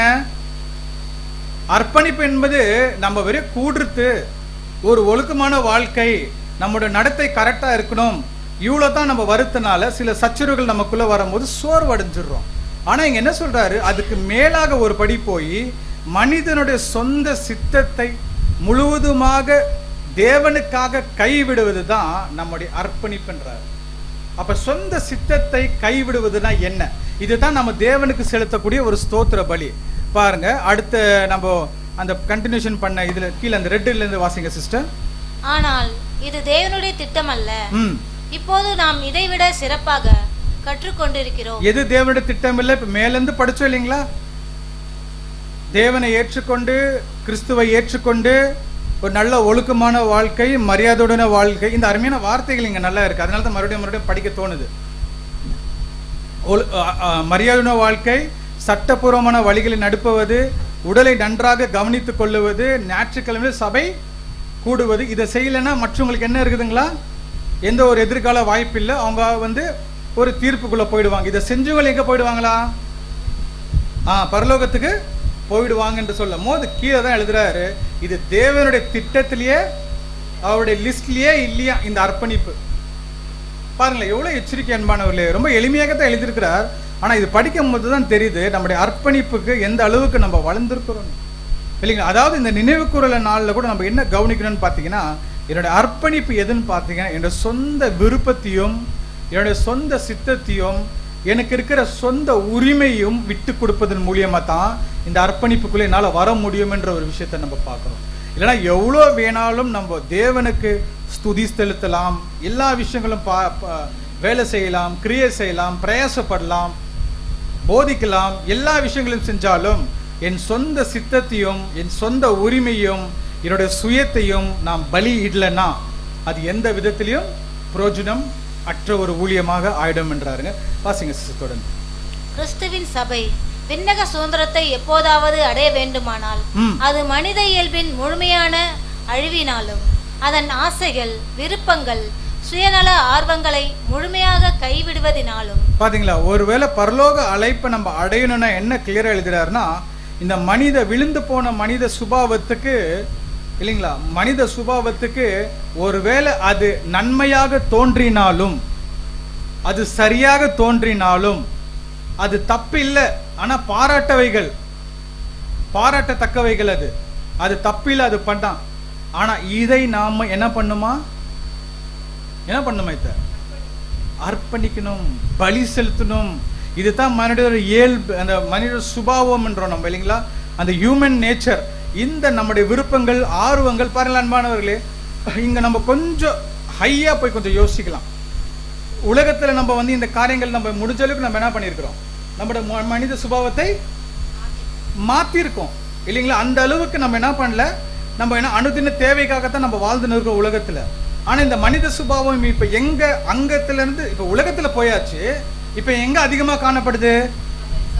சபையில. எவ்வளவு பாருங்க உற்சாகமா பதில் சொல்றீங்க. காரணம் அப்படிதான் இருக்குது. லவோதிக்கா சபை அப்படிதான் இருக்கும், வெதுவெதுப்பா இருக்கும். ஆனா இங்க என்ன காணணும்? சுயத்தை வெறுப்பது மாத்திரம் இல்லை, தன் சுயத்தை பலியிடுறதுனால இல்லைங்களா? அதுதான் என்ன சொல்ற, மனித, அதாவது இந்த மனித இயல்புக்கு எது வந்து பாராட்டத்தக்கவைகளும், ஒருவேளை அது சரியா இருக்குது, இது பண்ண தவறில்லை, இது என்னோட உரிமை தான், நான் கர்த்தருக்குள்ள இருக்கிறேன், இந்த உரிமையை நான் என்ன பண்ணலாம், கண்டிப்பாக செய்யலாம். இதை நான் செஞ்ச அந்த 1,44,000 நான் போயிடலான்னு ஒரு எண்ணம் கொண்டு இருந்தோம்னா நம்மளை விட இந்த உலகத்தில் மோசமானவர்கள் யாருமே இல்லை. இங்க ரொம்ப இன்னும் ஒரே வார்த்தையில சொல்லணும்னு சொல்ல பாத்தீங்கன்னா, அன்பானவர்களே, சபைக்குள்ள வந்த பிறகு என்ன அடையாளத்தை முழுமையாக நான் அழிச்சிடணும். எனக்குன்னு ஒரு அடையாளம் என்ன இருக்கக்கூடாதுங்களா? இருக்கக்கூடாது. அப்படி அடையாளம் வச்சுட்டு நான் இந்த ஓட்டத்துல வந்திருக்கிறேன், என்னைய பிரதிபலிக்கிறேன், என்னோட ஞானத்தை நான் என்ன பண்ணணும், பிறருக்கு நான் எப்படிப்பட்ட அறிவுள்ளன்னு பிறருக்கு நான் என்ன பண்ணேன், என்னைய நான் காண்பிக்கணும்னு நினைச்சிட்டீங்கன்னா, நம்ம அந்த ஒரு அகுந்தை, அந்த இன்னும் எளிமையா சொல்லிட்டோம்னா அந்த 2ஆம் மரணத்தின் பாதையை தான் நம்ம என்ன பண்ணிட்டு இருக்கிறோம், நோக்கி போயின்னு இருக்கோம். நம்ம அர்ப்பணிப்பு வாழ்க்கையில இல்லைன்ற ஒரு விஷயத்தை நம்ம பார்க்கணும். அதனால கடைசி கால சபை வெது வெதுப்பாக இருக்கும். ஒரு சில கோதுமை மணிகள் மாத்திரம் தான் இங்க இருக்குது. அன்பானவர்களே, 1000 கணக்கான வேதமானவர்கள் வந்தாலும் ஒரு சில கோதுமை மணிகள் தான் பூமியில காணப்படுது. அது நம்ம அந்த கோதுமை மணிகள்ல நாம் இருக்கிறோம்ன்றது தான் ஒரு கேள்வியாக இருக்கணும், இல்லைங்களா? அந்த ஒரே அப்பத்தில் நம்ம பங்கு பெறணும்னா அந்த கோதுமை மணியாக இருந்து பங்கு பெறுது நமக்கு மிகப்பெரிய ஒரு ஆசீர்வாதமாக இருக்குன்ற பார்க்கிறோம்.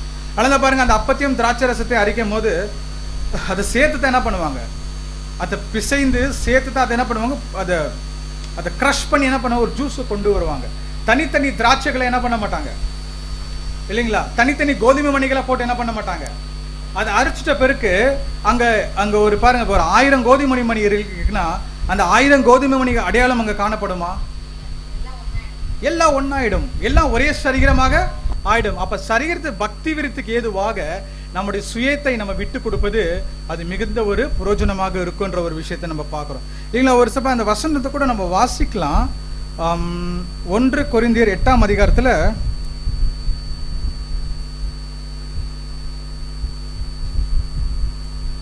8 எடுத்துக்கங்க சிஸ்டர். 1 கொரிந்தியர் 8 கடைசி ஒரு சில வசனங்கள் வாசிங்க சிஸ்டர். 1 கொரிந்தியர் 8ஆம் அதிகாரம். பலவீனமுள்ள சகோதரன் உன் அறிவின் நிமித்தம் கெட்டு போகலாமா? அவனுக்காக கிறிஸ்து மரித்தாரே. இப்படி சகோதரருக்கு விரோதமாய் பாவம் செய்து பலவீனமுள்ள அவருடைய மனசாட்சியை புண்படுத்துகிறதுனாலே நீங்கள் கிறிஸ்துவுக்கு விரோதமாய் பாவம் செய்கிறீர்கள். பாத்தீங்களா? ஒரு பலவீனமான ஒரு சகோதரனுக்கு நம்ம செய்யக்கூடிய ஒரு விஷயங்கள் தடையாக இருக்கிறதுக்கு காரணமே வந்து அது சுயத்தை தான். அப்ப அந்த சகோதரனுக்காக நம்முடைய சுயத்தை வெறுப்பது, இதுதான் நம்ம செய்யக்கூடிய ஊழியத்தில் மேன்மையான ஒரு ஊழியம். ஒருவேளை அந்த நான் சுயத்தை வெறுக்காமல் என்னோட சுயத்தை நிலைநாட்டணும், என்னோட உரிமையை நான் நிலைநாட்டணும், நான் இப்படியாக தான் கிறிஸ்துக்குள்ள நான் வளருவேன்னு நினைச்சிட்டோம்னா நாம் கிறிஸ்துக்கு விரோதமா என்ன பண்ணிட்டு இருக்கிறோமா, பாவம் செஞ்சுட்டு இருக்கிறோம். அப்ப இங்க என்ன வந்திருக்கு, நீங்க வால்யூம் பேஜ் நம்பர் 305ல, வால்யூம் பேஜ் நம்பர் 305ல, அது இங்கிலீஷ்ல இருக்கு பேஜ் நம்பர், தமிழ்ல மேல கீழே இருக்கும். அங்க என்ன சொல்றாருன்னா, கம்ஃபர்ட் ஃபீபிள் மைண்ட்ன்ற ஒரு ஆர்டிக்கல் ரொம்ப அருமையா எழுதியிருக்கிறார். அப்ப கம்ஃபர்ட் ஃபீபிள் மைண்ட்னு சொல்லும் போது அன்பானவர்களே,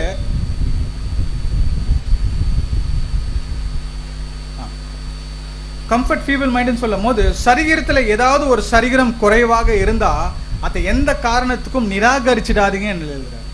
அதுவும் கிறிஸ்துவோட சரீரம் என்று நம்ம எண்ணணும். அப்ப இதுக்கு என்னன்னா என் சுயத்தை நான் என்ன பண்ணுமா, அங்க பலி செலுத்தக்கூடியவர்களாகத்தான் நாம் இருக்க முடியும் என்ற ஒரு விஷயத்தை நம்ம பார்க்கிறோம். சிஸ்டர் தொடர்ந்து வாசிச்சு முடிச்சிடலாம் சிஸ்டர். இது ஆதலால் போஜனம் என் சகோதரருக்கு இடரல் உண்டாக்கினால் நான் என் சகோதரருக்கு இடரல் உண்டாக்காதபடிக்கு என்றைக்கும் மாம்சம் புசியாதிருப்பேன். பாத்தீங்களா? ஒரு மாம்சத்துக்கே அந்த அளவுக்கு எழுதியிருக்கிறாருன்னு அன்பானவர்களே, இன்னைக்கு சபை முடிய போது, முடிவின் காலத்தில் இருக்கிறோம். மாபெரும் ஒரு சத்தியம், கர்த்தர் இயேசு கிறிஸ்து 2ஆம் வருகையில வந்த பிறகு மாபெரும் ஒரு சத்தியத்தை பெற்றிருக்கிற நாம் எப்படி இருக்கணும், இதை நம்ம யோசிக்கணும், இல்லைங்களா? இங்க சுயத்தை வெறுத்து தான் நம்ம வந்திருக்கிறோம். அதுதான் நம்முடைய அர்ப்பணிப்பு. அதுதான் இந்த மனித இயல்புக்கு விழுந்து போன ஒரு சரீரத்துக்கு கொடுக்கப்பட்டிருக்கிற நியாயமான விஷயம் இருந்தாலும் அதை நம்ம அழிக்கிறதன் மூலியமாகத்தான் இந்த ஸ்தோத்திர பலியை நாம் சரியான விதத்தில் நாம் செய்ய முடியும் என்ற ஒரு விஷயத்தை நம்ம பார்க்குறோம். அன்பானவர்கள் நம்ம பார்க்குறோம். இது ஆர்டிகல் கடைசியாக வாசித்து முடிச்சிடுங்க. அதன் ஆசைகள் அதிலிருந்து வாசி. கிறிஸ்துவின் சபை விண்ணக சுதந்திரத்தை எப்போது அடைய வேண்டுமானால் அது மனித இயல்பின் முழுமையான அறிவினாலும் அதன் ஆசைகள், விருப்பங்கள், சுயநல ஆர்வங்களை முழுமையாக கைவிடுவதினாலும் பூமியில் உள்ள எல்லா நம்பிக்கைகளையும் லட்சியங்களையும் துறப்பதினாலும் மட்டுமே சாத்தியம் என்பதை தேவன் நமக்கு வெளிப்படுத்தி உள்ளார். இதுதான் நம்முடைய அர்ப்பணிப்பு. ஒருவேளை எனக்கு சபையில வந்த பிறகு எந்த ஒரு உரிமைகளையும் எந்த ஒரு வாய்ப்பு கொடுக்கலன்னா கூட பரவாயில்ல, நம்ம வந்திருக்கிற நோக்கம் என்ன, என் சுயத்தை வெறுத்து என் ஆசைகளை வெறுத்து என்னோட அர்ப்பணிக்கிறது தான் என்னோட நோக்கமாக இருக்குதுன்னு தவிர இந்த ஊழியம் தான் என்னோட நோக்கமாக இருந்துச்சுன்னு நம்ம கீழே விழுந்துருவோம். இது அறுவடை வேலை, தேவன் யாரை வச்சுனாலும் கூட செஞ்சுடுவாருங்க. ஆனால் நமக்கு கொடுக்க ஒவ்வொரு சகோதர சகோதரிகளுக்கு கொடுக்கப்பட்டிருக்க இந்த அர்ப்பணிப்பு வாழ்க்கையை நிறைவேற்றுறது யார் கையில் இருக்குன்னா அது நம்முடைய கையில் இருக்குது. இதை செஞ்சால் தான் நம்மளால் என்ன பண்ண முடியும், அந்த ஒரு ஸ்தோத்திர பலியை சரான விதத்தில் நம்ம செய்ய முடியும்னு நம்ம பார்க்குறோம். அடுத்த இது விஷயம் கூட வாசிங்க சிஸ்டர். சபை பூமியிலுள்ள ஆசீர்வாதங்களுக்காக அல்ல, பூமியிலுள்ள உரிமைகள் மற்றும் ஆர்வங்களை தியாகம் செய்து விண்ணக மகிமைக்கு தயாராகும்படியாகவே அழைக்கப்பட்டுள்ளது என்று போதிக்கப்படுகிறது. பாத்தீங்களா? அப்ப சபை வெறும் பூமியில் ஆசீர்வாதங்களுக்கு அல்ல, பூமியில் உள்ள உரிமைகள் மற்றும் ஆர்வங்களை தியாகம் செய்வது மூலியமாகத்தான் நம்ம என்ன பண்ண முடியும். இப்பதான் நம்ம நிறைய அதோட விஷயங்கள் நம்ம பார்த்தோம். அடுத்த விஷயம் கூட வாசிச்சுங்க சிஸ்டர். சுவிசேஷ யுகத்தின் அழைப்பு உலகத்தை சீர்திருத்துவதற்காக அல்ல, மரணத்திற்கும் வரை தியாகம் செய்யும் அழைப்பாகவே உள்ளது. பாத்தீங்களா? இந்த சுவிசேஷ யுகத்தின் முக்கியமான ஒரு வழி என்னன்னா உலகத்தை சீர்திருத்துறதுக்காக அல்ல, உலகத்தை மனம் திரும்புறதுக்காக இல்லை. அதுக்கு மாறாக நம்ம என்ன பண்ணுமா, நம்ம மரணம் வரைக்கும் நம்மளோட பலி என்ன இருக்கணுமா, அது தொடர்ந்து இருந்தால் மாத்திரம்தான் நாம் அந்த அழைப்பில் இருக்குன்ற ஒரு விஷயத்த நமக்கு போதிக்கப்படுதுன்ற ஒரு விஷயத்த நம்ம பார்க்குறோம். ஏன்பானவர்கள், நம்முடைய அந்த ஒரு இடுக்கமான வாசல் ரொம்ப கடினமானதான் கர்த்தர் சொல்லிட்டார். இந்த வாசல் நீங்கள் வரணும்னா முதலாவது உட்காந்து நீங்கள் என்ன பண்ணுமா, கணக்கு போடணும் என்ற ஒரு விஷயத்தை நம்ம போட்டிருக்கிறோம், உள்ளே வந்திருக்கிறோம். ஆனால் சில நேரத்தில் ஏறெடுக்க முடியாத முக்கியமான ஒரு காரணமே நம்முடைய சுயம் நமக்கு முன்பாக நிற்குது. நின்றுட்டு என்ன பண்ணுதுன்னா, இது உன்னோட உரிமை இல்லைங்களா, இது நீ செஞ்சா நல்லா இருக்குமே. எப்படி நிற்குதுங்களா? அது இது உன்னோட உரிமை, இது நீ செஞ்சா நல்லா இருக்கும், நீ செஞ்சா தான் சபை மக்களுக்கு என்ன இருக்கும், பக்தி விருத்தி உண்டாக்கும். இது எந்த காரணத்துக்கு நீ என்ன பண்ணாத, விட்டு கொடுத்துறாத. எப்படி நிற்குதுங்களா சுயம், எனக்கு முன்பாக இப்படி நிற்குது. நான் என்ன பண்ணுவேன், இது தேவன் தான் எனக்கு சொல்லிட்டார் அப்படின்னு நான் என்ன பண்ணுவேன், என் சுயத்தை முன்னால கொண்டு இங்க வைக்கணும். மாணவர்களே கொஞ்சம் புரிஞ்சுக்கோங்க. நாம இந்த ஒரு வேலை இந்த பூமியில் இந்த வேலை செய்யலைன்னா, இப்போ நம்ம இங்கே மிட்டன்மேல இந்த சபையே இல்லைன்னா லேக் அண்ட் 44 ஆயிடாதா? ஆயிடும் இல்லைங்களா? அப்போ எதுக்கு நம்ம இந்த சுயத்தை முன்பாக கொண்டு இது என்னால் தான் முடியும் என்ற ஒரு விஷயத்த இங்கே உரிமையை நம்ம நிலநாட்டின்னு இருந்தோன்னா நம்மளுடைய நிலைமை ரொம்ப மோசமான ஒரு நிலைமையில அது போயிடுன்ற ஒரு விஷயத்தை நம்ம பார்க்குறோம் இல்லைங்களா? ஸோ வாசிக்கலாம் சிஸ்டர் இந்த ஒரு ஸ்லைடை கூட. இங்கு கிறிஸ்துவை பின்பற்ற முன் ஒருவர் தியாகத்தின் விலையை கணக்கிட வேண்டும் என்றும் விண்ணக நம்பிக்கைக்காக பூமியிலுள்ள ஆர்வங்களை துறக்க தீர்மானிக்க வேண்டும் என்றும் கூறப்படுகிறது இல்லைங்களா? ஸோ இது ரொம்ப முக்கியம். இந்த பூமியின் எல்லா இடத்துலையும் இந்த பூமியின் ஆர்வங்களையும் இந்த மனித சுபாவம் என்றது இது என்னன்னாக்கா எப்பொழுதுமே நம்ம கூடியே இருக்கும். இது என்ன மரணம் மட்டும் என்ன ஆகாதுங்களா, இது போகாது, கூடியே இருக்கும் இல்லைங்களா? நான் செய்யறது தான் கரெக்டுன்ற ஒரு விஷயத்த நமக்கு முன்பாக வரும். அப்படி இருக்கும்போது அன்பான நம்ம எச்சரிக்கையாக இருக்கணும். ஏன்னா எனக்குள்ளே இருக்க இந்த சுயம் எனக்கு கண்டிப்பாக தெரியாது. அதே போல் பெருமையும் எனக்குள்ளே இருக்கிறது கண்டிப்பாக என்னால் புரிஞ்சுக்க முடியாது. இதுக்கு ரொம்ப முக்கியமானது. அதனால தான் அனுதினமும் நீங்கள் என்ன பண்ணுங்க, உங்களுடைய சுயத்தை தியாகம் பண்ணுறதுல முயற்சி எடுங்க, பிரயாசம் எடுங்க. இது அதிகமாக நீங்கள் எங்கே இந்த விஷயத்தை நீங்கள் செய்யணும்னு சொல்லும் போது வீட்டிலேருந்து ஸ்டார்ட் பண்ணுறது ரொம்ப அருமையாக இருக்கும். வீட்டிலேருந்து ஸ்டார்ட் பண்ணுறது ரொம்ப ரொம்ப அருமையாக இருக்கும் இல்லைங்களா? இது எங்கே ஆரம்பிக்கணும்? பெற்றோர்கள் மத்தியில், கணவன் மத்தியில் இல்லைங்களா? நம்ம போகக்கூடிய வேலை ஸ்தலங்கள், மற்ற இடங்களில் அங்கெல்லாம் நீங்கள் ப்ராக்டிஸ் பண்ணாதான் அது சபையில் நம்மளால் என்ன பண்ண முடியும், கடைப்பிடிக்க முடியும். நம்ம அங்கே ஒரு மாதிரி இருந்துட்டு இங்கே நம்ம சுயத்தை வெறுக்கிற மாதிரி நம்ம இருந்தோம்னா இது வேஷம் தரித்தவர்களாகத்தான் நம்மளால் இருக்க முடியும்ன்றாரு. அந்த விட்டு கொடுக்குற மனப்பான்மை நமக்கு இருந்தால் மாத்திரம்தான் அன்பானவர்களே நம்ம இந்த ஒரு ஊழியத்தில் தொடர்ந்து பிரயோஜனப்படுத்த முடியும் என்ற ஒரு விஷயத்தை நம்ம பார்க்க. வாசிங்க சிஸ்டர் இதை கூட. சிலுவை சுமக்கும் அர்ப்பணிக்கப்பட்டவர்கள் தவறாக புரிந்து கொள்ளப்படுவதும் எதிர்ப்பை சந்திப்பதும் குறுகிய வழியின் இயல்பான அனுபவமாகும் என்றும் விளக்கப்படுகிறது இல்லைங்களா? ஸோ அப்படியே தொடர்ந்து நம்ம போயிடலாம். ஸோ அப்போ இங்கே என்ன சொல்கிறார் பார்த்தீங்களா அன்பானவர்களே, அப்போ இந்த ஒரு அர்ப்பணிப்பு தேவனுக்கு செலுத்தக்கூடிய இந்த ஸ்தோத்திரம் பலி இது எங்கே தான் ஆரம்பிக்குதுன்னு சொல்கிறாருன்னு பார்த்தீங்கன்னா அது ஞானஸ்தானத்தில் அது ஆரம்பிக்கிறதுல என்றாரு. எங்கே ஆரம்பிக்குதுங்களா? அது ஆவியில் ஜெனிப்பிக்கப்படுதல். அப்போ ஆவியில் ஜெனிப்பிக்கப்படுதல் எங்கே ஆரம்பிக்குது? நமக்கு பேப்டிசம்ல ஆரம்பிக்குதுங்களா? சத்தியத்தை கேட்கும் ஆரம்பிக்குதுங்களா? இங்க எழுதுறாரு பாருங்க, spirit begotten doesn't happens in baptism, but it starts from sacrificing the human fleshly nature for the Lord's service. என்ன சொல்றாரு பாத்தீங்கன்னா, ஆவியின் ஜெனிப்பிக்கப்படுதல் நமக்கு ஞானஸ்தானத்தில் ஆரம்பிக்கிறது இல்ல, மாறாக எப்ப நம்ம இந்த மனித சரீரத்தை கர்த்தருடைய ஊழியத்துக்காக ஜீவ பலியாக ஒப்பு கொடுக்கிறோம், நம்முடைய உரிமைகளை நம்ம விட்டு கொடுக்கிறோமோ அந்த தெய்வீக சுபாவத்தை அடையிறதுக்கு அப்பதான் நம்முடைய ஆவியின் ஜெனிப்பிக்கப்படுதல் நமக்குள்ள ஆரம்பிக்குதுன்றாரு. அப்ப ஆவியில் ஜெனிப்பிக்கப்படுதல் ஆரம்பிச்சால் மாத்திரம்தான் நாம் இந்த ஒரு ஊழியத்தில் ஸ்தோத்திர பலியை தேவனுக்கு சரியான விதத்தில் நம்ம ஏறெடுக்கின்ற ஒரு விஷயத்தை கூட நம்ம பார்க்கிறோம். அன்பானவர்கள் நம்ம பார்க்கிறோம். ஸோ அப்ப இங்க என்ன சொல்றாரு பார்த்தீங்கன்னா, அன்பானவர்களே, இந்த சுயத்தை தியாகம் பண்றதன் மூலியமாக அதாவது இன்னும் அது எப்படி தியாகம் பண்ணலாம்னு சொல்லும் போது சின்ன சின்ன விஷயங்களை நீங்க என்ன பண்ணுங்க, சின்ன சின்ன விஷயங்களை நீங்க என்ன பண்ணலாம் ஸ்டார்ட் பண்ணணுன்றாருங்க. இந்த இடத்துல சின்ன சின்ன விஷயங்களை ஸ்டார்ட் பண்ணா தான் பெரிய காரியங்களை நம்ம என்ன பண்ண முடியும். நம்ம என்ன பண்றோம், எடுத்திருந்த பெரிய காரியத்தை நம்ம என்ன பண்றோம், 100% நான் இதை என்ன பண்ணணும் அடையணுன்ற போறதுனால தான் நம்ம கீழே விழுந்துடுறோம். நம்மளால கண்டிப்பா இந்த 100% இந்த மாம்சத்துல என்ன பண்ண முடியாது, ஜெயிக்க முடியாது. சின்ன சின்ன காரியங்களை நம்ம ஜெயிக்கும் போது நம்ம இருதயத்தை தேவனுக்கு நேராக நம்ம வைக்கிறதுக்கு முயற்சிக்கலாம்.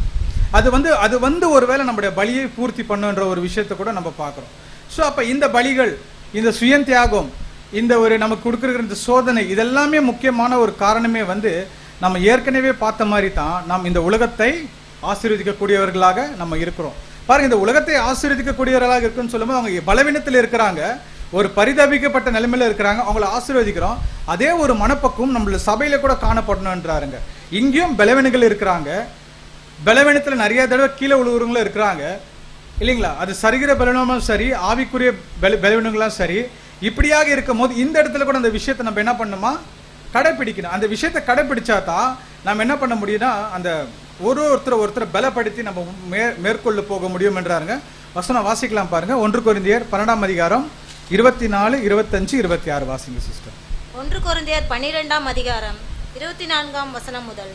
நம் லட்சணம் உள்ளவைகளுக்கு அலங்கரிப்பு வேண்டியதில்லை, சரீரத்திலே பிரிவினை உண்டாயிராமல் அவையங்கள் ஒன்றை குறித்து ஒன்று கவலையாய் இருக்கும்படிக்கு தேவன் கணத்தில் குறை உள்ளதற்கு அதிக கணத்தை கொடுத்து இப்படி சரீரத்தை அமைத்திருக்கிறார். பாத்தீங்களா, எதுக்கு அதிக கணத்தை கொடுத்திருக்கிறார் தேவன்?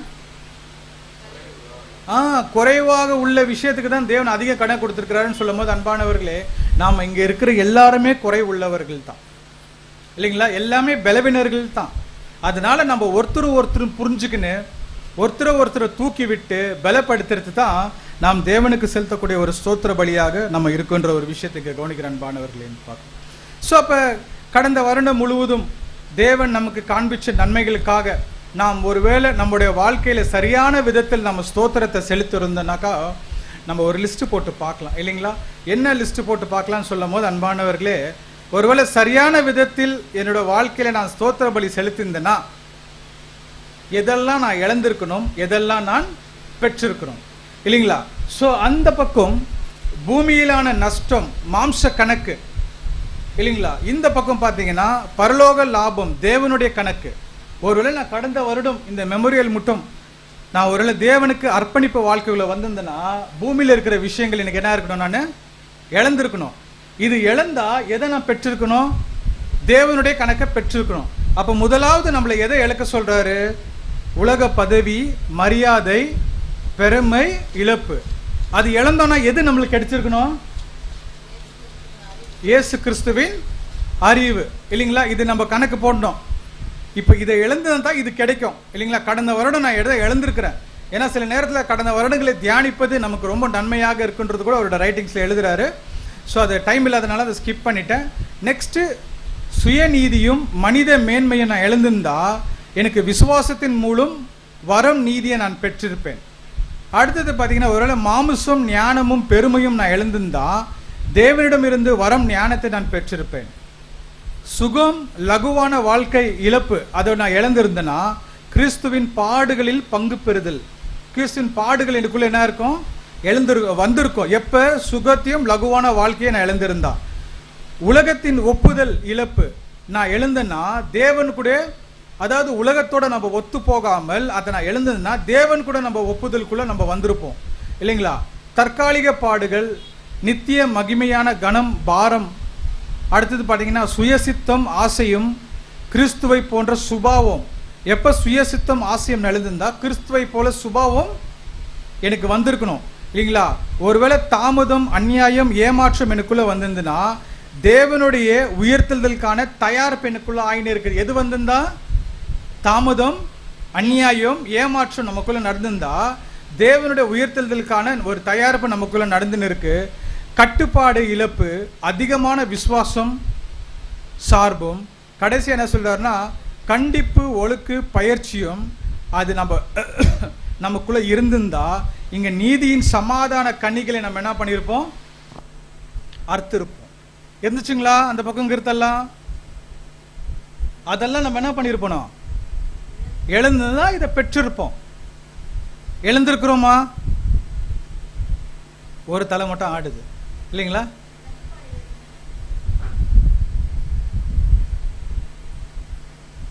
அது நான் முடியும் போது உங்களுக்கு சொல்ல. ஸோ அந்த கட்டுப்பாடு இழப்பு, அதிகமான விசுவாசமும் சார்பும் இல்லைங்களா? அதாவது ஒரு கட்டுப்பாடு இழப்புன்னு சொல்லும் போது ஒரு என்ன சொல்றேன், அந்த வசனம் கூட வாசிங்க. நீதிமொழிகள் 3:25.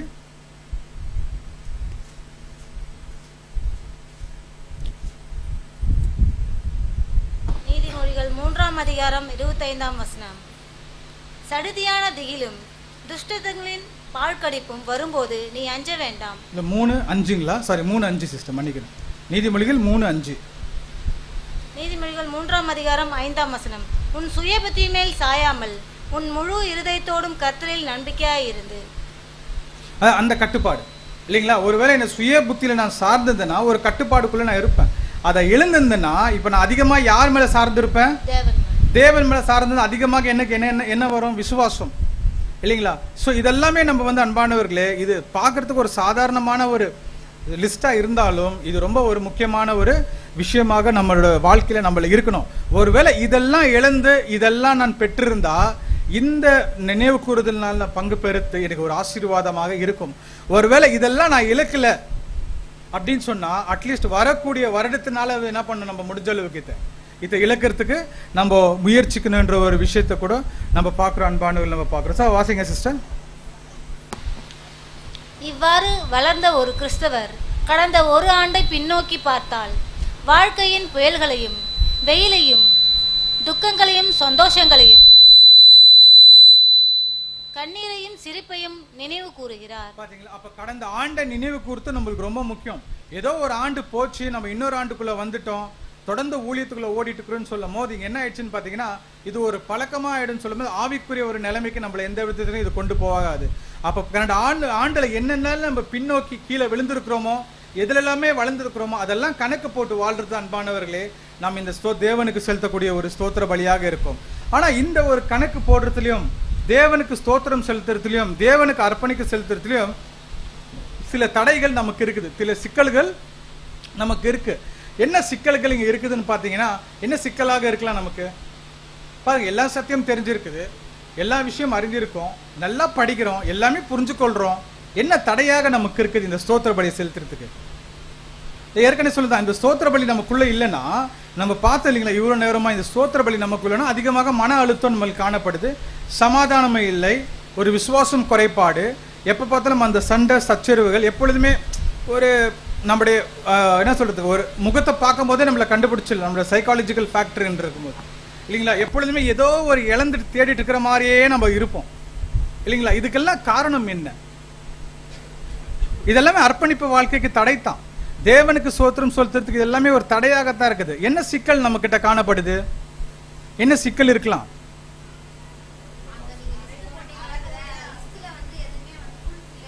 ஃபுல்ஃபில்லா அறகுறையா இருக்கு, விட்டுருது, சுயத்தை இருக்காம இருக்கிறது.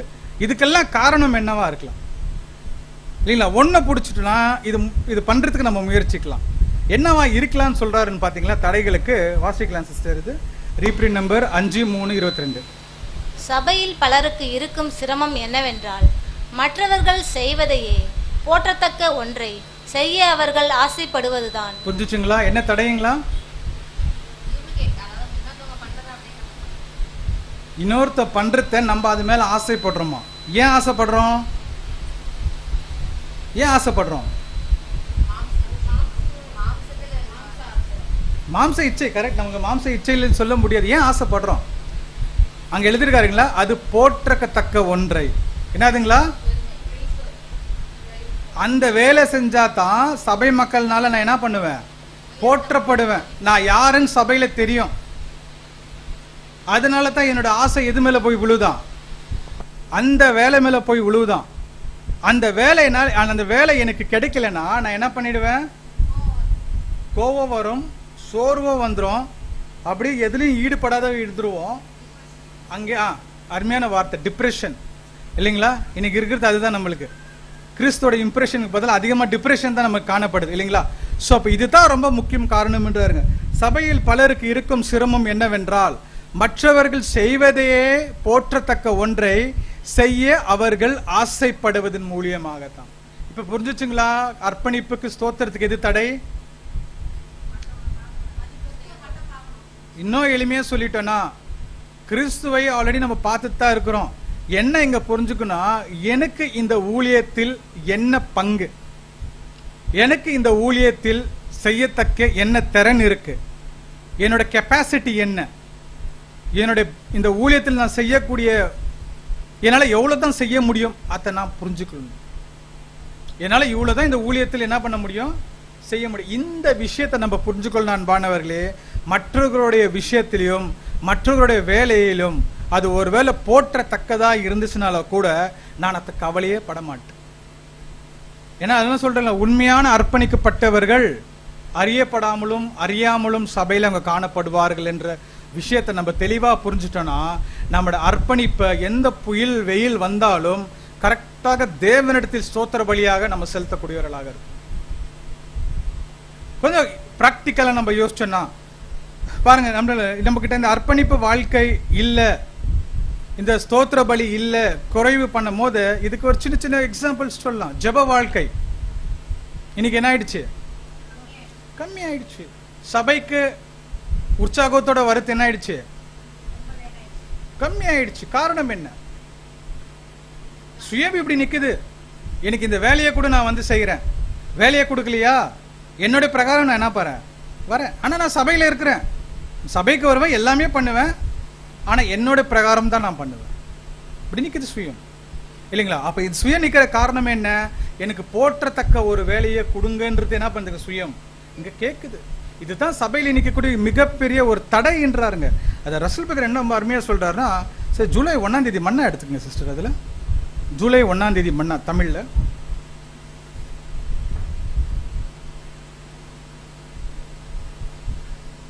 அதை வாசிக்கலாம் பாருங்க. ஜூலை 1ஆம் தேதி மன்னால இங்க என்ன சொல்றாருன்னா, நம்ம ஊழியத்தை எப்படி புரிஞ்சு கொள்றேன்னு வாசிங்க சார். ஜூலை 1ஆம் தேதி மன்னா. மன்னா ஜூலை 1ஆம் தேதி. வெளிச்சத்தின் பிள்ளைகளாய் நடந்து கொள்ளுங்கள், கர்த்தருக்கு பிரியமானது என்னதென்று நீங்கள் சோதித்து பாருங்கள். சத்தியத்தின் மூலமாக தேவனுக்கு பரிசுத்தம் உள்ளவர்களாக நாம் இருப்போமானால், நாம் சுயத்திற்கு நாம் மரித்தவர்களாக இருந்து தேவ சித்தத்தை வார்த்தையிலும் செய்கையிலும் சிந்தனையிலும் முற்றிலுமாக நாம் அங்கீகரித்தவர்களுமாக ஜீவிப்போம். இதன் மூலம் நாம் சகலத்தையும் மேற்கொண்டு தேவ சித்தத்தை நிறைவேற்றும் போது சத்தியத்தின் நிமித்தம் நாம் இரத்த சாட்சிகளாக மரிக்காதிருந்தாலும் வாக்குத்தத்தம் பண்ணப்பட்ட பரிசை பெறுவோம். நீங்கள் பரிசுத்தம் உள்ளவர்களாக வேண்டும் என்பதே. போதுங்க சிஸ்டர். ஏன்னா வந்துட்டு கொஞ்சம் தமிழ்ல இல்ல, இங்கிலீஷ்ல அதுல கொஞ்சம் எக்ஸ்ட்ரா கொடுக்குறாருங்க.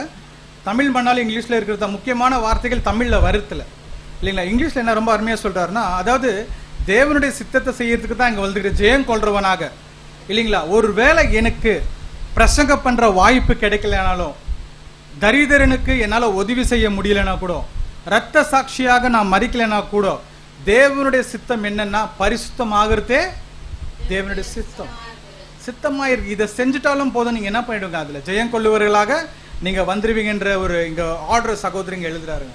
அப்ப பெரும்பாலும் இங்க என்ன கிளியரா நம்மளுக்கு புரிகிறாருன்னா, பிரசங்கம் பண்றதுனால இந்த ஊழியத்தில் நான் நிலைத்திருப்பேனா அப்படின்னு சொல்லிட்டோம்னா அது நமக்குள்ள இருக்கிற ஒரு வஞ்சனை, பெருமை இல்லைங்களா? ஏன்னா அதிகம் பிரசங்கம் பண்றது தலைமைத்துவத்தை உண்டாக்குன்றாருங்க சகோதரர் இல்லைங்களா? இதுதான் நம்ம ஊழியம் நினைச்சிட்டு, அது பிரதானமான ஒரு விஷயம் தான் நம்மளோட வாழ்க்கையில் அறுவடை வேலை செய்யறதுக்கு. ஆனா இதே நீங்க பிரதானமா நினைச்சிட்டாதீங்க. ஒருவேளை நீங்க ரத்த சாட்சினா கூட மறிக்கலன்னா கூட பரவாயில்ல, சகோதர ஒருவேளை தரித்திரர்கள் நீங்க உதவி செய்யலனா கூட பரவாயில்ல, நீங்க இருதயத்தில் பரிசுத்தம் உள்ளவர்களாக நீங்க காணப்பட்டா அதே நீங்க ஜெய கொள்ற வகுப்பாறுல நீங்க வந்துருவீங்கன்றார். பாருங்க என்ன அருமையாக ஒரு வார்த்தைகள் எழுதும் போது நம்ம ஊழியத்தின் இந்த ஒரு அர்ப்பணிப்பின் ஒரு நோக்கத்தை நம்ம கிளியரா நம்ம புரிஞ்சுக்கிறோன்ற ஒரு விஷயத்த நம்ம பார்க்குறோம். வாசிக்கலாம் சிஸ்டர், இதுல கூட தமிழ்ல வாசிக்கணும் மேல. அந்த அதாவது கர்த்தர் நம்முடைய நோக்கங்களின் அடிப்படையிலும் நம்முடைய சித்தங்களின் அடிப்படையிலும் நம் விஷயங்களை கணக்கிடுகிறார் என்பதை நாம் பாத்தீங்களா? கர்த்தர் எப்படி நம்மள விஷயங்களை கணக்கிடுகிறார்? நீ எவ்வளவு பிரசங்கம் பண்ண இல்லைங்களா, எவ்வளோ நீ என்ன மாதிரி கிரியைகள் பண்ண, எப்படியெல்லாம் நீ பண்ண, அப்படி கணக்கெடுக்கிறதுல நம்மள தேவன் நம்மள எப்படி எடுக்கிறாரா? நம்முடைய நோக்கங்களின் அடிப்படையில் நம்முடைய சித்தங்களின் அடிப்படையிலும் நம் விஷயங்களை கணக்கெடுக்கிறார். அதாவது எளிமையா சொல்லிட்டேன்னா, ஒருவேளை இந்த ஊழியத்தில் நான் எந்த வேலையை செஞ்ச வந்தாலும் அந்த வேலைக்கு பின்னாடி என்னோட நோக்கம் என்ன, இதை வச்சுதான் தேவன் சர்ச் பண்றாருன்னு தவிர வெளியரங்கமா செய்யக்கூடிய ஊழியத்தை வச்சு தேவன் நம்மள என்ன பண்ண போறதில்ல. இல்ல உங்க மத்தியில கூட நான் இப்ப பேசிட்டு இருக்கேன்னு சொல்லும் போது என்ன உள்ளத்துல என்ன பண்ணிருப்பேன் தெரியாது உங்களுக்கு. உண்மையை சொல்லிட்டாங்க சிஸ்டர். பாருங்க, நான் வேற எதுனா யோசிச்சுன்னு வந்திருக்கலாம், ஏதோ உங்கள்ட்ட இருந்து ஒரு லாபத்தை பெற வந்திருக்கலாம். தேவன் அதை அனுமதிக்கிறது இல்லை, அதை அங்கீகரிக்கிறதும் இல்லை. ஆனா பிரோஜனம் யாருக்கு? இந்த 1 hour நான் பேசிந்து உங்களுக்கு எனக்கு என்ன ஆயிடுச்சு? பிரோஜனம் இல்லை. அப்ப தேவன் நம்முடைய சித்தங்களின் அடிப்படையிலும் நம்முடைய நோக்கங்களின் அடிப்படையிலும் நம்மை கணக்கெடுக்கிறார். அதனால நாம் தேவனுக்கு அவருடைய நாமத்திற்கே துதி உண்டாவதாக என்ற ஒரு விஷயத்தை நம்ம பார்க்கணும். இதுதான் நம்ம செய்யக்கூடிய ஒரு ஸ்தோத்திர பலியாக நம்ம இருக்கு. ஸோ கிறிஸ்துவின் தகுதியின் மூலம் கிறிஸ்துவின் தகுதியின் மூலம் சமர்ப்பிக்கப்படும் போது நீதியை நோக்கி நமது சிறந்த முயற்சிகள் தேவனுக்கு உகந்தவாக இருக்கின்றன. அன்பானவர்களே, ரொம்ப முக்கியம் அன்பானவர்களே, நம்முடைய பர்ஃபார்மன்ஸ் வச்சு தேவன் நம்மளை வந்து நீ சபைக்கு தகுதியானவர்ல நிரூபிக்க போறதில்ல இல்லைங்களா. நம்ம எந்த அளவுக்கு நம்முடைய சுயத்தை விட்டு என்னோட சித்தம் என்னுடைய நோக்கம் தேவனுக்கு எந்த அடிப்படையில் உண்மையாக இருக்கிறது, இதுதான் நான் செலுத்தக்கூடிய ஒரு ஸ்தோத்திர பலியாக இருக்குது என்ற ஒரு விஷயத்தை நம்ம பார்க்கணும். ஏன்னா நம்மளோட உலக தோற்றத்துக்கு முன்னாடி நம்மளை அழைத்திருக்கிறார், அழைக்கப்பட்டிருக்கிற ஒரு நோக்கத்தை எழுதுறாரு பாருங்க. எபேசியர் 1:3 வாசிங்க சிஸ்டர். எபேசியர் 1:3-4.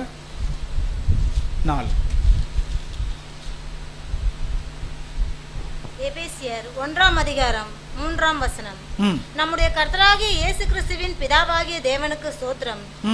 அவர் கிறிஸ்துவுக்குள் உன்னதங்களிலே ஆவிக்குரிய சகல ஆசீர்வாதத்தினாலும் நம்மை ஆசீர்வதித்திருக்கிறார். தமக்கு முன்பாக நாம் அன்பில் பரிசுத்தம் அவ்வளவுதாங்க.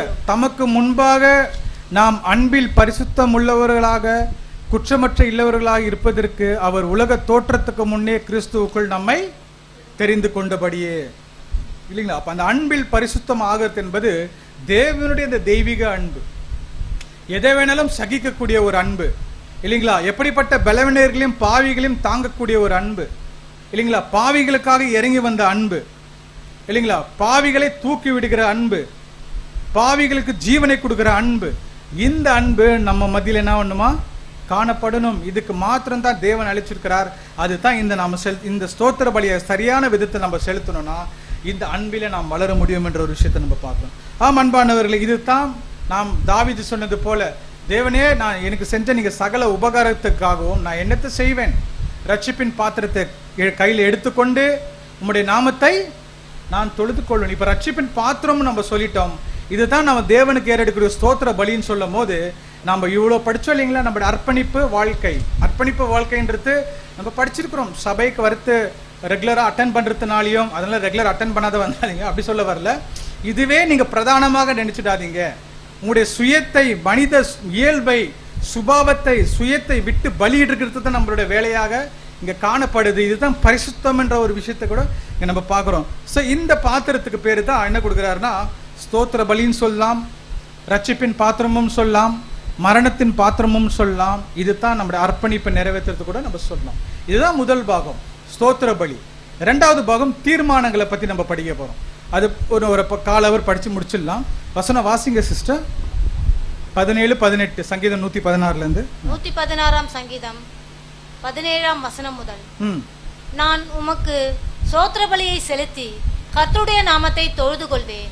நான் கர்த்தருக்கு செய்த பொருத்தனைகளை அவருடைய ஜனங்கள் எல்லோருக்கும் முன்பாகவும் கர்த்தருடைய ஆலயத்தின் பிரகாரங்களிலும் எருசலேமே உன் நடுவிலும் நிறைவேற்றுவேன். பாத்தீங்களா, இங்க கர்த்தருக்கு செய்த நம்ம பொருத்தனைகளை நாம் எங்க செலுத்தணுமா? அந்த பொருத்தனையை அவருடைய ஜனங்களுக்கு முன்பாக. அப்ப பொருத்தனை எங்க தான் நம்ம செலுத்தணும்? அதனாலதான் 2 பேர் கூடைகள் அவருடைய பிரசன்னம் அங்க இருக்குது. நீங்க சபை கூடுதலை நீங்க விட்டு விடாதீர்கள். இதுக்கெல்லாம் ஏன் கொடுக்குறாருன்னு சொல்லும்போது அந்த பொருத்தனை அதிகமாக நம்ம என்ன பண்ண முடியும்? இங்க தான் செலுத்த முடியும். ஏன் பொருத்தனை இங்க செலுத்த சொல்றாரு நம்மள? இப்ப பொருத்தனை செலுத்துறதுல நம்ம உண்மையாக இருக்கணும் இல்லைங்களா? ஸோ இந்த பொருத்தனையை நம்ம ஏன் இங்க செலுத்தணும்? சபையில மற்றவங்க செலுத்துறதுக்கு ஊக்குவிக்கணும். கரெக்டான ஒரு விஷயம் இல்லைங்களா? அதனால சொல்றாரு, அன்பிக்கும் நற்கரிக்கும் ஏவும் படிபடி ஒருவரை கவனித்து நீங்க பாருங்கள் என்றாரு இல்லைங்களா? ஏன் இன்னும் விஷயத்தை நம்ம மேல போயிட்டு அன்பானவர்களே, இந்த பொருத்தனை ஏன் சபையில செலுத்த சொல்றாருன்னா, சபையில என்ன சிஸ்டர்? கரெக்ட். இதெல்லாம் நமக்கு தெரியும் இல்லைங்களா? ஏன் பொருத்தனை செலுத்த முடியல? இதெல்லாம் தெரியுது. சபையில கரெக்டா நம்ம சபைக்கு என்ன கமிட் பண்ணியிருக்கிறோமோ அது நம்மளால என்ன பண்ண முடியல? செலுத்த முடியல. ஏன்?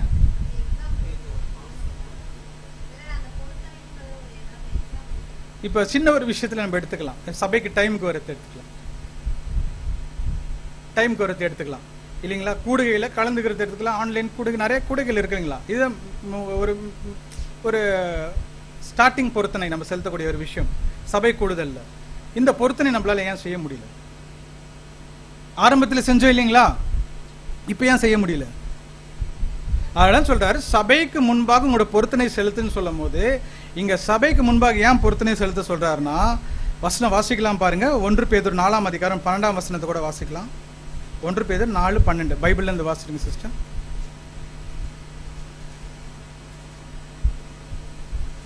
1 பேதுரு 4ஆம் அதிகாரம் 12ஆம் வசனம். பிரியமானவர்களே, உங்களை சோதிக்கும்படி உங்கள் நடுவில் பற்றி எறிகிற அக்கினியை குறித்து ஏதோ புதுமை என்று திகையாமல் கிறிஸ்துவின் மகிமை வெளிப்படும் போது நீங்கள் களிகூர்ந்து மகிழும்படியாக அவருடைய பாடுகளுக்கு நீங்கள் பங்காளிகளானதால். பாத்தீங்களா, இங்க ஏன் பொருத்தனை செலுத்த முடியலன்னா நம்மளால? இங்க என்ன இருக்குதுங்களா நம்ம மத்தியில? அக்கினி, பாடுகள், சுத்திகரிப்பு, ஃபில்ட்ரேஷன். வசனம் கூட சொல்றாரு இல்லைங்களா? நானே திராட்சை செடி. அங்க என்ன பண்றாரா? கிறிஸ்து ப்ரூனிங் பண்றாராம். ஏன்னா சுத்திகரிப்பு பண்றாராம். இந்த சுத்திகரிப்பு மத்தியில தான் நம்மளோட பொருத்தனையை நம்ம என்ன பண்ணுமோ செலுத்தணும். ஆனா இங்க சுத்திகரிப்பு நடக்கும்போது நம்மளால பொருத்தனை என்ன பண்ண முடியறதில்ல? செலுத்த முடியறதில்ல. ஏன் செலுத்த முடியறதில்ல? பொருத்தனை அந்த சுத்திகரிக்கும் போது நமக்குள்ள நிறைய மனஸ்தாபங்கள் என்னாவது அதிகமாக காணப்படுது. இப்ப புரியுதுங்களா ஏன் சபையில பொருத்தனை செலுத்த முடியாது? ரசூல் என்ன எழுதுறாருன்னா, அப்படியாக உங்களுக்கு இந்த சுத்திகரிப்பு போது உங்களுக்கு ஏதோ ஒரு பாடுகள் சபையில சகோதரர்கள் மூலியமாக வந்தால் அந்த நேரத்தில் நீங்க என்ன பண்ணணும்னா அந்த விலையுறந்த பாடுகளை நீங்க ஏற்றுக்கொள்ளுங்கன்ற. ஒருவேளை எனக்கு இந்த சுத்திகரிப்பினால நில்ல முடியல, இந்த இடத்துல என்னோட சுயத்தையும் என்னோட உரிமையை விட்டு கொடுக்க முடியல அப்படின்னு நம்ம நினைச்சிட்டு நம்ம வேற இடத்துக்கு நம்ம போகும்போது இங்க என்ன சொல்றாரு பாத்தீங்கன்னா, இங்க கொடுத்திருக்கிற உண்மையான உனக்கு கொடுத்திருக்கிற பொருத்தனை இங்க செலுத்த முடியல. அதாவது விலையுறந்த அனுபவங்களே உனக்கு இங்க கொடுக்கப்பட்டுச்சு. உன்னோட பொருத்தனை நிறைவேற்ற அந்த பொருத்தனை உன்னால செய்ய முடியாமல் நீங்க எங்க போனாலும் நம்மளால என்ன பண்ண முடியாது? அந்த பொருத்தனையை செய்ய முடியாது. அதனாலதான் ஆரம்பத்துல செலுத்தின பொருத்தனை இன்னைக்கு செலுத்த முடியல. இப்ப புரியுது இல்லைங்களா? பாருங்க, இன்னொரு எக்ஸாம்பிள் கூட சொல்றாரு ஏன் அந்த பொருத்தனை செய்ய முடியல. 1 கொரிந்தியர் 7ஆம் அதிகாரம் 11 இருந்து ஒரு சில வசனங்கள் வாசிக்கலாம் சிஸ்டர். 7ஆம் அதிகாரம் 12 இருந்து ஒரு சில வசனங்கள். 1 கொரிந்தியர் 7ஆம் அதிகாரம் 12ஆம் வசனம் முதல்.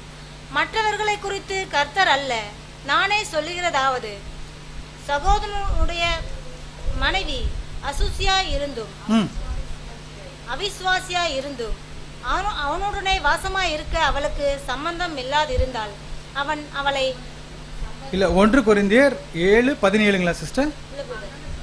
17 சரி மன்னிக்கணும் 17 இருந்து வாசிங்க சிஸ்டர். 17ஆம் வசனம் முதல். தேவன் அவனவனுக்கு பகிர்ந்ததெப்படியோ கர்த்தர் அவனவனை அழைத்ததெப்படியோ அப்படியே அவனவன் நடக்க கடவன். எல்லா சபைகளிலேயும் இப்படியே திட்டம் பண்ணுகிறேன். அடுத்து வாசிங்க. ஒருவன் விருத்த சேதனம் பெற்றவனாய் அழைக்கப்பட்டிருந்தால் விருத்த சேதனம் இல்லாதவனாய் இருக்க வகை தேடாதவனாக, ஒருவன் விருத்த சேதனம் இல்லாதவனாய் அழைக்கப்பட்டிருந்தால் விருத்த சேதனம் பெறாதிருப்பானாக. விருத்த சேதனமும் ஒன்றுமில்லை, விருத்த சேதனம் இல்லாமையும் ஒன்றுமில்லை. ம் தேவனுடைய கற்பனைகளை கை கொள்கிறதே காரியம். ம் அவனவன் தன் அழைக்கப்பட்ட நிலைமையிலே நிலைத்திருக்க கடவன். ம் அடிமையாய் நீ அழைக்கப்பட்டிருந்தால் கவலைப்படாதே. நீ சுயாதீனனாக கூடுமானால் அதை நலமென்று அனுசரித்துக்கொள். ம் கர்த்தருக்குள் அழைக்கப்பட்ட அடிமையானவன் கர்த்தருடைய சுயாதீனனாய் இருக்கிறான். ம் அப்படியே அழைக்கப்பட்ட சுயாதீனன் கிறிஸ்துவினுடைய அடிமையாய் இருக்கிறான். ம் நீங்கள் கிரயத்துக்கு கொல்லப்பட்டீர்கள், ம் மனுஷருக்கு அடிமைகள் ஆகாதிருங்கள். ம் சகோதரரே, அவனவன் தன் அழைக்கப்பட்ட நிலைமையிலே தேவனுக்கு முன்பாக நிலைத்திருக்க கடவன். என்னதுங்களா? அவனவன் அழைக்கப்பட்ட நிலைமையிலே தேவனுக்கு முன்பாக நிலைத்திருக்க கடவன்னா, நான் அழைக்கப்படும் போது எந்த மனு பக்கத்துல நான் அழைக்கப்பட்டனோ, எந்த மன ரீதியாக இருக்கும் போது நான் அழைக்கப்பட்டிருக்கிறனோ, ஒரு மேல அடிமையாக அழைக்கப்பட்டிருந்தா, சுயாதீனமான அழைக்கப்பட்டிருந்தா சுயாதீன நிலையில இருந்துங்க. விருத்த சேதனமாக அழைக்கப்பட்டிருந்தா விருத்த சேதனத்துல போங்க. விருத்த சேதனம் இல்லாம அழைக்கப்பட்டிருந்தா அப்படியே நீங்க இருங்க. ரொம்ப எளிமையா என்ன சொல்லிட்டாருன்னா, நீங்க அழைக்கப்படும் போது எந்த நிலைமையில இருந்தீங்களோ அந்த நிலைமையில இருந்துட்டீங்கன்னா இந்த பொருத்தனை செஞ்சுட முடியும்ன்றாரு. இன்னும் எளிமையா சொல்லிட்டோம்னா, அழைக்கப்படும் போது நீங்க கணவன் மனைவியாக நீங்க இருந்தீங்கன்னா அந்த கணவன் மனைவியோட உறவுல உண்மையாக இருக்க கத்துங்கன்றார். அழைக்கப்படும் போது நீங்க சுவிசேஷனாய் இருந்தீங்கன்னா அதுல உண்மையாக இருக்குன்றார்.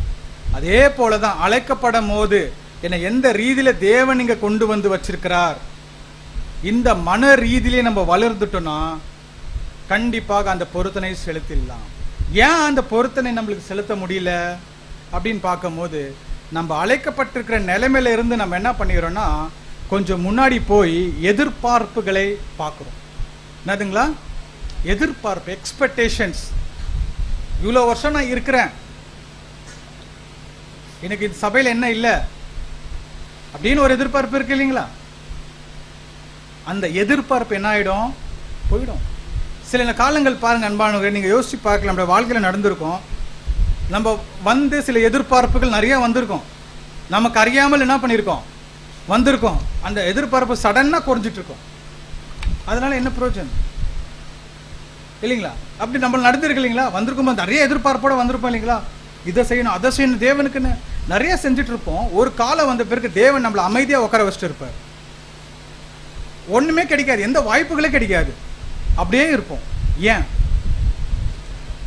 அதான் தேவன் கிளியரா சொல்றார், நீங்க அழைக்கப்படும் போது எதுவுமே இல்லாத நீங்க உள்ள வந்தீங்க, எந்த எதிர்ப்பு இல்லாம நீங்க உள்ள வந்தீங்க, அதே நிலைமையில உட்காருங்க. தேவன் உங்களை உயர்த்தவராக நினைச்சிட்டாருன்னா அது எந்த விதத்திலனாலும் உங்களை என்ன பண்ணிடுவார்? அவர் உயர்த்திடுவார். உயர்த்திடுவாருன்னு சொல்லும் போது அப்போ வாய்ப்பே ஒருத்தருக்கு மரணம் பரிந்து கிடைக்கலன்னு சொல்லும் போது அவருக்கு வாய்ப்பே இல்லையா? இல்லை. அவர் கொடுக்கப்பட்டிருக்கிற ஊழியமே வந்து அவர் உட்காந்து கேட்கணும். அவர் உட்காந்து கேட்கறதுக்கு முன்னாடி என்ன பண்ணிடுவார்? ஜெயிச்சிடுவார். இங்க இவ்வளோ படிச்சுன்னு வந்து சப்ஜெக்ட் பேசுற அவசியமே இல்லை அவருக்கு. அவருக்கு கொடுக்கப்பட்டிருக்கிற உயர்வு அந்த இல்லைங்களா? சில குடும்பத்தில் பாரம் இருக்கும், குடும்பத்தில் சுமைகள் இருக்கும், சில உறவினர்கள் மூலமா எதிர்ப்பு இருக்கும். இதெல்லாமே எதிர்கொள்றதுக்கு ஒரு சில சகோதர சகோதரிகள் இருப்பாங்க. அது அவங்களுக்கு கொடுத்திருக்கிற உயர்வு இல்லைங்களா? இப்படியாக வகை வகையாக தேவன் ஒரு உயர்வை கொடுத்திருக்கிறார். அதனால சொல்றார், அவனவன் தன் அழைக்கப்பட்ட நிலைமையில நீங்க என்ன பண்ணுங்க? நில்லிடுங்க. நின்று நான் இந்த பொருத்தனை கரெக்டாக செஞ்சிடலாம் என்ற ஒரு விஷயத்தை நம்ம பார்க்கிறோம். அன்பானவர்கள், இந்த பொருத்தனைன்றது ரொம்ப முக்கியம். அதனால என்ன சொல்றாருன்னா, நம்ம வசனத்தை கூட வாசிக்கும் போது வாசிக்கலாம் சிஸ்டம் வசனத்தை. உபாகமம் 23:21 உபாகமம் 23ஆம் அதிகாரம் 21ஆம் வசனம். நீ உன் தேவனாகிய கர்த்தருக்கு பொருத்தனை பண்ணி இருந்தால் அதை செலுத்த தாமதம் செய்யாதே. உன் தேவனாகிய கர்த்தர் அதை நிச்சயமாய் உன் கையில் கேட்பார், அது உனக்கு பாவமாகும். Thank you sister. ஸோ அப்போ பொருத்தனை நம்ம கண்டிப்பாக செலுத்தணும். ஏன்னா என்ன சொல்றாரு பார்த்தீங்கன்னா, இந்த பொருத்தனை குறித்து சகோதரர் எழுதும் போது, யார் ஒருவர் பொருத்தனை செலுத்தணும் அவர் இன்னும் எப்படி தான் இருக்கிறாருன்னு பார்த்தீங்கன்னா, குருடனாக இருக்கிறார். தன்னோட பலவீனங்களை இன்னும் அவர் உணரல. மாறாக அவர் பொருத்தனை செலுத்தாமல் இருக்கிறதுனால இன்னும் அவர் குணலட்சணத்தில் வளர்ச்சி இன்னும் ஆரம்பிக்கலைன்றாரு. அப்போ நமக்கு ரொம்ப பொருத்தனை ரொம்ப ரொம்ப ரொம்ப முக்கியம் இல்லைங்களா?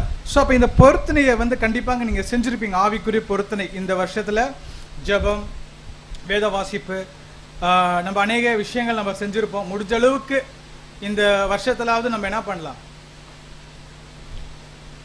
அமைதியாக இருந்து தேவனுடைய சத்தியத்தை கற்றுக்கலாம். வீட்டில் கணவன் மனைவி விட்டு கொடுத்துட்டு போகலாம். நிறைய பொருத்தனை நம்ம செஞ்சுட்டு இருப்போம் இல்லைங்களா? ஆனால் இந்த பொருத்தனை எல்லாமே ஏற்கனவே நான் ஆரம்பத்தில் கேட்ட கேள்வியில் இதெல்லாமே செஞ்சுட்டோம், ஆனால் நிறைவேற்ற முடியல இல்லைங்களா? வருஷம் செஞ்சுன்னு தான் இருக்கிறோம், நல்ல விஷயம் தான் இல்லைங்களா? ஆவிக்குரிய விஷயத்திலையும் செய்கிறோம், நல்ல விஷயம் தான். ஏன் நிறைவேற்ற முடியல? ஏன் கண்டினியூவாக பண்ண முடியல? அடுத்த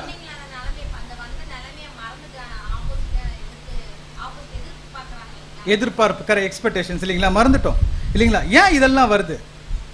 இதுக்கு எல்லாமே ஒரு ஆணி வேறு இருக்கணும் இல்லையா? இப்ப சுயத்தை வெறுக்கிறதுக்கோ ஒரு விஷயம் நம்மளுக்கு தேவைப்படுது. அதை நம்ம தெரிஞ்சா தான் சுயத்தை நம்ம வெறுக்க முடியும் இல்லைங்களா? இதுக்கெல்லாம் ஆணி வேறு எதுன்னு பார்த்தீங்கன்னா அறிவு தான்.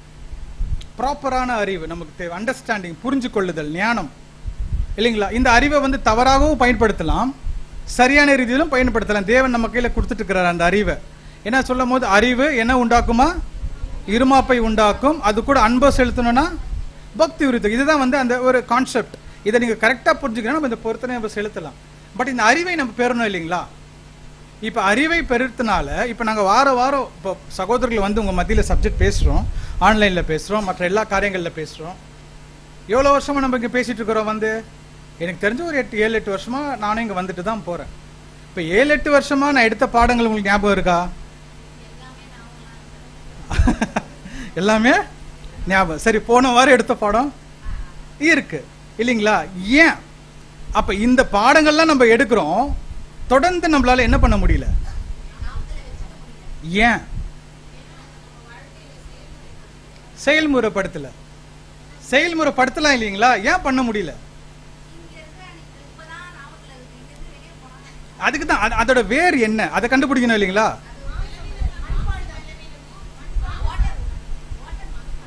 ஓட்ட மனப்பாண்ட, கரெக்ட் இல்லைங்களா? சரி, உங்களுக்கு எளிமையாக புரிஞ்சுக்கணும்னா, ஒரு வருடம் முழுதும் ஒரு குழந்தை வந்து ஸ்கூல்ல படிக்குது இல்லைங்களா? ஸ்கூல்ல படிச்சு எக்ஸாம் எழுதும் போது அந்த எக்ஸாம்ல குழந்தை பாஸ் பண்ண முடியல. என்ன காரணம்? அவ்வளவுதான். இதுதான் காரணம். சரியா படிக்கலன்றது ஸ்கூல்ல படிக்கணுமா, டியூஷன்ல படிக்கணுமா, வீட்டுல முயற்சி எடுத்து படிக்கணுமா? வந்துச்சுங்களா? எங்க வரன்னு புரிஞ்சுட்டீங்க நீங்க? பர்சனல் ஸ்டடி எடுக்கணும். சரி, இப்போ பர்சனல் ஸ்டடி எடுக்கணும், தனிப்பட்ட முறையில் நம்ம பர்சனல் ஸ்டடி என்ன படிச்சா கரெக்டா இருக்கும்? Bible, correct. மன்னா, வால்யூம்ஸ், கொஸ்டின் புக்ஸ் படிக்கணும். இப்போ மறுபடியும் அதே கேள்விக்கு போயிடுறேன். குழந்தைக்கு இப்போ 3வது படிக்கிற குழந்தை எத்தனாவது வகுப்பு படிப்பு படிக்கும்? 3வது படிக்கும். இப்போ குழந்தை ஜாயின் ஆன பிறகு என்ன படிக்கும்? இப்போ 1வதுல சேர்க்கிறோம், என்ன படிக்கும்? ஃபவுண்டேஷன், அஸ்திபாரம். இந்த அஸ்திபாரம் இல்லாம குழந்தை என்ன ஆகாது மேல இல்லைங்களா? அந்த குழந்தைக்கே உலகத்தோட ஞானமே அப்படி இருக்கும் போது ஆவிக்குரிய ரீதியாக நமக்கு அஸ்திபாரம் எது? 53 சப்ஜெக்ட்டுங்களா? பைபிள் தான் இல்லைங்களா? கரெக்ட் இல்லைங்களா? ஸோ படிக்கிறோம் இல்லைங்களா? இதெல்லாம் இவ்வளோ வருஷமா படிச்சுன்னு இருக்கிறோம், நல்லது தான். அதை ப்ராப்பராக படிக்கணும். எது கொண்டு வரேன்? ப்ராப்பர் மெத்தடுன்னு ஒன்று இருக்கு. நம்ம பேசிக்லி மெத்தட் இங்கே பார்க்க போகிறதுல ப்ராப்பர் மெத்தோட இம்பார்ட்டன்ஸ் நான் உங்களுக்கு காமிக்க போகிறேன். இதை ஏன் படிக்கணும்? இன்னைக்கு நம்முடைய நீங்கள் பார்த்தீங்கன்னா அன்பானவர்களே, நம்ம ஒரு பரிதவிக்கக்கூடிய ஒரு நிலைமை தான். நாங்கள் வரும்போது இந்த ஆரம்ப காலத்தில் நான் வந்து ஒரு 15 வருஷம் வச்சுக்கோங்கன்னு சொல்லுவேன், இல்லை 30 வருஷம் நீங்கள் சகோதரர்கள்ட்ட போய் கேட்டிங்கன்னா அப்போ இருந்த பைபிள் ஸ்டூடெண்ட்ஸ்க்கும் இப்போ இருந்த பைபிள் ஸ்டூடெண்ட்ஸ்க்கும் என்ன வித்தியாசம் நீங்கள் போய் கேட்டு பாருங்களேன் ஒரு மூத்த சகோதரர்கள்ட்ட. ஏன்? அறிவு வருது இல்லைங்களா? இங்க என்ன வருதுன்னா, சிம்பிளா புரிஞ்சுக்க அன்பானவர்களே, இப்ப சத்தியத்துல சமரசம் வந்துச்சு, காம்ப்ரமைஸ். ஆரம்ப காலத்துல அது இல்ல. ஒரு ஆர்டர், ஒரு டிசிப்ளின் இருந்துச்சு சத்தியத்துல, ட்ரூத்ல. காம்ப்ரமைஸ் இன்னைக்கு வந்தாச்சு. ரொம்ப காம்ப்ரமைஸ் வந்ததுனால தான் எதை வேணாலும் நம்ம என்ன பண்ணிக்கலாம், கேட்டுக்கலாம். எதை வேணா, எல்லாமே வசனம் தானே. ஒரு 50 வசனம் உங்க மத்தியில நான் பேசிட்டு போயிட்டு அது சப்ஜெக்ட் தானே. நான் மொத்தமா வசனம் பேசுறேன், பேர் சபையில வசனம் பேசுறாங்க, நம்மளை விட அருமையாக பேசுறாங்க. அப்ப என்ன வித்தியாசம்? இங்கதான் கண்டுபிடிக்கணும். சத்தியத்துக்கும் வசனத்துக்கும் இருக்க ஒரு வித்தியாசத்தை நீங்க கண்டுபிடிக்கணும் இல்லைங்களா? ஏன் நம்மளால வளர்ச்சி அடைய முடியும் அன்பானவர்களே? நமக்கு ட்ரெடிஷ்னல் ஹிஸ்டாரிக்கல் பைபிள் ஸ்டூடெண்ட்ஸ் நமக்கு இருக்கிறாங்க. நீங்க அதனால எப்போதுமே மூத்த சகோதரர்கள், மேபி ஒரு 30 வருஷத்துக்கு முன்னாடி இந்த மூத்த சகோதரர்கள்ட்ட போயிட்டீங்கன்னா அவங்களோட கேரக்டர் நீங்க பார்க்கும்போது அன்பானவர்களே, நம்ம ஒரு சில நேரத்தில் பிரமிச்சு போயிடுவோம். அவங்க வருவாங்க, அவங்க வேலையை பார்த்து என்ன பண்ணிடுவாங்க. ஆனா இப்ப அப்படி இல்லை. இன்னைக்கு என்ன ஆச்சுன்னா சத்தியத்துல காம்ப்ரமைஸ் ஆயிடுச்சு. ஏன் சத்தியத்துல காம்ப்ரமைஸ் வருது? சிஸ்டர் கரெக்டான பாயிண்ட். அப்பதான் புரிஞ்சுச்சுங்களா? இப்ப எங்க நான் கொண்டு வரேன் எல்லாத்தையும்? அப்ப அடி ஃபவுண்டேஷனை நம்ம மறந்துட்டோம். அப்ப அடி ஃபவுண்டேஷன் நமக்கு கூட நம்மளுக்கு எடுத்த பேசிக் சகோதரர்கள் நம்மளுக்கு என்ன பண்ணிட்டாங்கன்னா இந்த 53 சப்ஜெக்ட் எடுத்துட்டு அப்படியே நம்மள என்ன பண்ணிட்டாங்க, அப்படியே சபைக்கு வரத்தும் ஊழியம் செய்யறதும் பாடம் பேசுறதும் அப்படியே விட்டுட்டாங்க இல்லைங்களா? ஆனா நீங்க ஆரம்ப காலத்துல அன்பானவர்களே, நாங்க வரும்போதெல்லாம் எங்களுக்குலாம் இப்போ உங்க மத்தியில நில்லி பேசுறது புல்பிட் கிடைச்சிருந்த ப்ராக்டிக்கலா சொல்றேன். நான் பேப்டிசம் எடுத்து புல்பிட்ல ஏறி பேசுறதுக்கு எனக்கு 5 வருஷம் ஆச்சு. எதுங்களா? 5 வருஷம் ஆச்சு. ஏன்னா அங்க ப்ராப்பரா ட்ரூத்ல நம்ம வளரணும். அப்பதான் நம்மளால இந்த சத்தியத்தில் நிக்க முடியும்.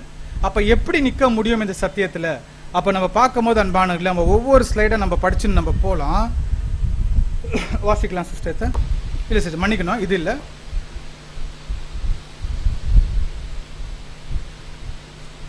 என்ன மெத்தட் நம்ம பார்க்க போற அன்பானவர்களே, இந்த நியூ இயர் புது வருஷத்துக்கு ஒரு ரெசல்யூஷன் எதுன்னு பாத்தீங்கன்னா the study of the volumes. அதாவது வால்யூமை நம்ம படிக்கிறது தான் நம்மளுக்கு ரொம்ப முக்கியமான ஒரு தீர்மானங்கள் நம்ம எடுக்கணும். அப்ப இது என்ன இது அப்படின்னு பார்க்கும்போது வசனம் சொல்றாரு பாருங்க. 2 தீமோத்தி 2ஆம் அதிகாரம் 15ஆம் வசனத்துல, நீ வெட்கப்படாத ஊழியக்காரனாயும் சத்திய வசனத்தை நிதானமாய் பகுத்து போதிக்கிறனாயும் உன்னை தேவனுக்கு முன்பாக உத்தமனாய் நிற்கும்படி ஜாக்கிரதையாய் இரு இல்லைங்களா? அப்ப நம்ம வெறுமனே இந்த மெமோரியலுக்கு நம்ம ஒரு எமோஷனோட நம்ம அதுல வந்து வெறும் கர்த்தருடைய மரணத்தை மாத்திரம் நம்ம அதை நினைச்சிட்டு நம்ம அதுல போய் பங்கேற்கிறதுல வந்து எந்த ஒரு இல்லை. அது ஒரு எமோஷன், அவ்வளவுதான். அந்த கர்த்தருடைய மரணத்துக்கு நான் எந்த அளவுக்கு உண்மை உள்ளவரா நான் இருக்கிறேன், எப்படி என்னோட வாழ்க்கையை கரெக்டா அர்ப்பணிப்பு பார்க்கும்போது எவ்வளவு விஷயங்கள் நம்ம பார்த்தோம். இப்போ இந்த அர்ப்பணிப்பை சரியா நடத்துறது கூட இந்த தீர்மானங்கள் எடுத்தா தான் நம்ம அர்ப்பணிக்கல நம்ம நிக்க முடியும் இல்லைங்களா? ஸோ அப்ப நம்மளுக்கு ஒரு கேள்வி கேட்கலாம். ஸோ இங்க இப்போ இந்த 6 வால்யூம்ஸ் நமக்கு இருக்கு இல்லைங்களா? அங்க தேவனுடைய திட்டமும் இருக்கு இல்லைங்களா? பைபிளும் நம்ம கையில இருக்கு. இது 3ல நம்ம எதை படிக்கலாம்?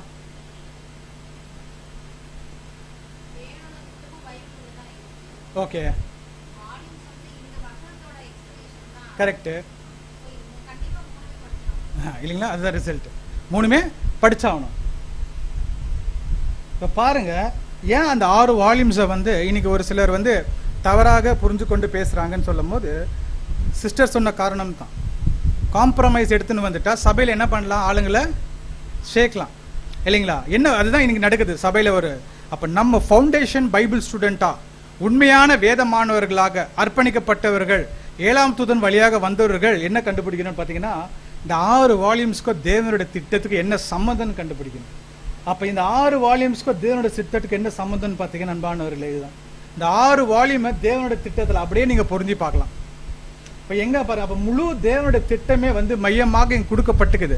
அதோட இம்பார்ட்டன்ஸ் தான் இங்கே கொடுக்குறாரு பாருங்க அன்பானவர்களே. இங்கே கொடுக்குறாரு பாருங்க. இந்த பிரசன்ட் ஹார்வெஸ்ட் ட்ரூத்தில் என்ன எழுதுறாருன்னா, இந்த கீழே கிருத்தம்படி, whoever reads the studies in the scriptures is really reading the Bible in an arranged form. புரிஞ்சுச்சு இல்லைங்களா? என்ன சொல்றாரு, இந்த 6 தொகுப்புகளை நம்ம படிக்கும் போது பைபிள்ல வந்து வசனங்கள் சிதறடிக்கப்பட்டுக்குது இல்லைங்களா? வசனங்களை சிதறடிக்கப்பட்டுக்குது, புரிஞ்சுக்க முடியல. ஆனா இதை படிக்கும் போது பைபிளை வந்து ஒரு ஆர்டர்ல படிக்கணும்ன்றார். இதை படிக்கிறதுனால என்ன பெனிஃபிட்டா நமக்கு? அப்ப நீங்க கேள்வி, நாங்க வால்யூம்ஸ் படிக்கிறோமே, படிக்கிறீங்க தானே வால்யூம்ஸ்? இல்லன்னு இல்ல, நம்ம படிக்கிற முறையே தப்புன்றாரு. பார்க்கலாம் எப்படின்ட்டு பாருங்க. இப்ப இந்த 53 பாடம் எடுக்கிறோம். இந்த 53 பாடம் எங்க இருந்து நம்ம எடுத்திருப்போம்? வால்யூம்ஸ்ல இருந்து தான் நம்ம எடுத்திருப்போம். இது நிறைய நம்ம என்ன பண்ணோம், இது வரவங்களுக்கு கூட நம்ம சொல்லித்தரோம் அன்பான. இதுதான் நம்மளோட முக்கியமான கடமை. நம்ம எப்படி நம்ம சத்தியத்தை நம்ம கேட்டு சந்தோஷப்பட்டிருக்கிறோம் இல்லைங்களா? இந்த சத்தியம் எங்க இருந்து எடுக்கப்பட்டதுன்னு அவங்களுக்கு சொல்லி கொடுக்கறது நம்மளுடைய உரிமைன்னு எழுதுறோம். ஏன்னா அவங்கள நம்மள என்ன பண்ணிட முடியாதுன்னா, இப்ப நான் உங்களுக்கு சத்தியம் சொல்லி கொடுக்கறதுனால எப்பொழுதுமே நீங்க என்னதான் சார்ந்திருக்கணும்னு என்ன பண்ணக்கூடாது, நான் இருந்துடக்கூடாது. நீங்க என்ன எதை தான் சார்ந்திருக்கணும், அந்த சத்தியத்தை தான் சார்ந்திருக்கணும். நான் உங்களுக்கு வந்து கற்றுக் கொடுக்குவேன், என்னால தான் கற்றுக் கொடுக்க முடியும் நீங்க நினைச்சிட்டீங்கன்னா நீங்க ஆல்ரெடி கீழே விழுந்துட்டீங்க, இன்னும் வளரலன்னு தான் அர்த்தம். அப்ப நீங்க எங்க சத்தியத்தை சார்ந்திருக்கணும்ன்றாருங்க. ஸோ இதை குறித்து தான் நம்ம வசனத்தை பார்க்குறோம் இல்லைங்களா? பிணம் எங்கேயோ அங்க கழுகுகளும் வந்து கூடும். அப்ப பிணம் என்றது, அந்த பிணம் என்ற அந்த வார்த்தை சத்தியம் என்றார் இல்லைங்களா? அந்த சத்தியம் அது மத்தேயு 24ஆம் அதிகாரத்தில் எழுதும் போது, மத்தேயு 24ஆம் அதிகாரத்தில் ஸ்பெஷல் என்ன? வருகை. அப்ப வருகை காலத்துல ஒரு பிணம் இருக்குமா, அந்த பிணம் இருக்கிற இடத்துல யார் கூடுமா? அப்ப அந்த பிணம் எது நம்ம சொல்லலாம்? சத்தியம். எந்த சத்தியம்? ஏற்ற கால சத்தியம், மீட் இன் டியூ சீசன் இல்லைங்களா? அந்த ஏற்ற கால சத்தியத்துல தான் இன்னைக்கு சபை நிலைக்கணும் என்றார். இன்னைக்கு நம்ம ரேண்டமா சப்ஜெக்ட் பேசுறதுனால, ரேண்டம் அங்கங்க படிக்கிறதுனால என்ன ஆயிடுதுன்னா நம்மளால வளர்ச்சி இல்லை. இன்னைக்கு என்ன ஆயிடுதுன்னா இந்த போதனைகள் அன்பானவர்களே நம்ம இதை எப்படி பார்க்கிறோம்னா ஒரு அட்ராக்ஷனா பார்க்க ஆரம்பிச்சிட்டோம். என்னதுங்களா அட்ராக்ஷன்? என்னங்க? இழுக்கிற மாதிரி தான் இந்த போதனை நம்ம பார்க்குறோம். அதனால தான் இன்னைக்கு நாங்கள் போதனை பண்ணுறதே வந்து எங்களுக்கு பெரிய போதையாயிடுது. இதுதான் உண்மை இல்லைங்களா? இந்த போதை ஆயிடுச்சுன்னா எங்களை போதனை பண்ணாமல் இருக்க முடியறதில்லை எங்களுக்கு. அது இருக்கக்கூடிய ஒரு விஷயம். இது வந்து அந்த 2 யுகத்திலேருந்து அப்படியே வந்துச்சு. சகோதர ரசூல் எழுதுறாரு, இப்படியாக ஆதிகால அப்போஸ்தலர்கிட்ட இல்லைன்றாருங்க. அவங்க வெவ்வேறு மீட்டிங்ஸ் மூலியமா தான் சபையை வளர்ந்துச்சுன்றாருங்க. ஸோ அப்போ இந்த ஏற்ற காலம் சத்தியம் நம்மளுக்கு கிடைக்கப்பட்டிருக்குது. அதோட முக்கியத்தை பற்றி பேசுவார் பாருங்க. இது வாசிக்கலாம் சார் குயிக்கா. மேலத்துல வாசிங்க சிஸ்டர். தெய்வீக பாதுகாப்பு. இந்த நேரத்தில் கடவுளின் மக்களுக்கு தெய்வீக திட்டத்தின் சுருக்கத்தையும் கடவுளின் மக்கள் முன்பு ஒருபோதும் தங்கள் வசம் இல்லாத பைபிள் கோட்பாட்டின் விவரங்களையும் வழங்கியுள்ளது. இந்த வேதகாம ஆய்வுகள் குறித்து எந்த உத்வேகமும் இருப்பதாக கூறாமல் அவை கொண்டிருக்கும் விஷயம் மற்றும் அவற்றின் விளக்க காட்சியின் நேரம் குறித்து நாம் நிச்சயமாக ஒரு தெய்வீக மேற்பார்வையை கோரலாம். பாத்தீங்களா? அது படிக்கும் போது பாருங்க, இந்த பேசிக் சப்ஜெக்ட் கேட்கும் போது நமக்கு இது புரியாது. இது எங்கத்துல இருந்து தான் எப்படி எடுத்திருப்பாங்கன்னு நமக்கு என்ன பண்ணுவோம், ஆச்சரியப்படுவோம். இதெல்லாம் எடுத்து எங்கத்துல இருந்து தான், வால்யூம்ஸ்ல இருந்து தான் எடுக்கப்பட்டிருக்குது.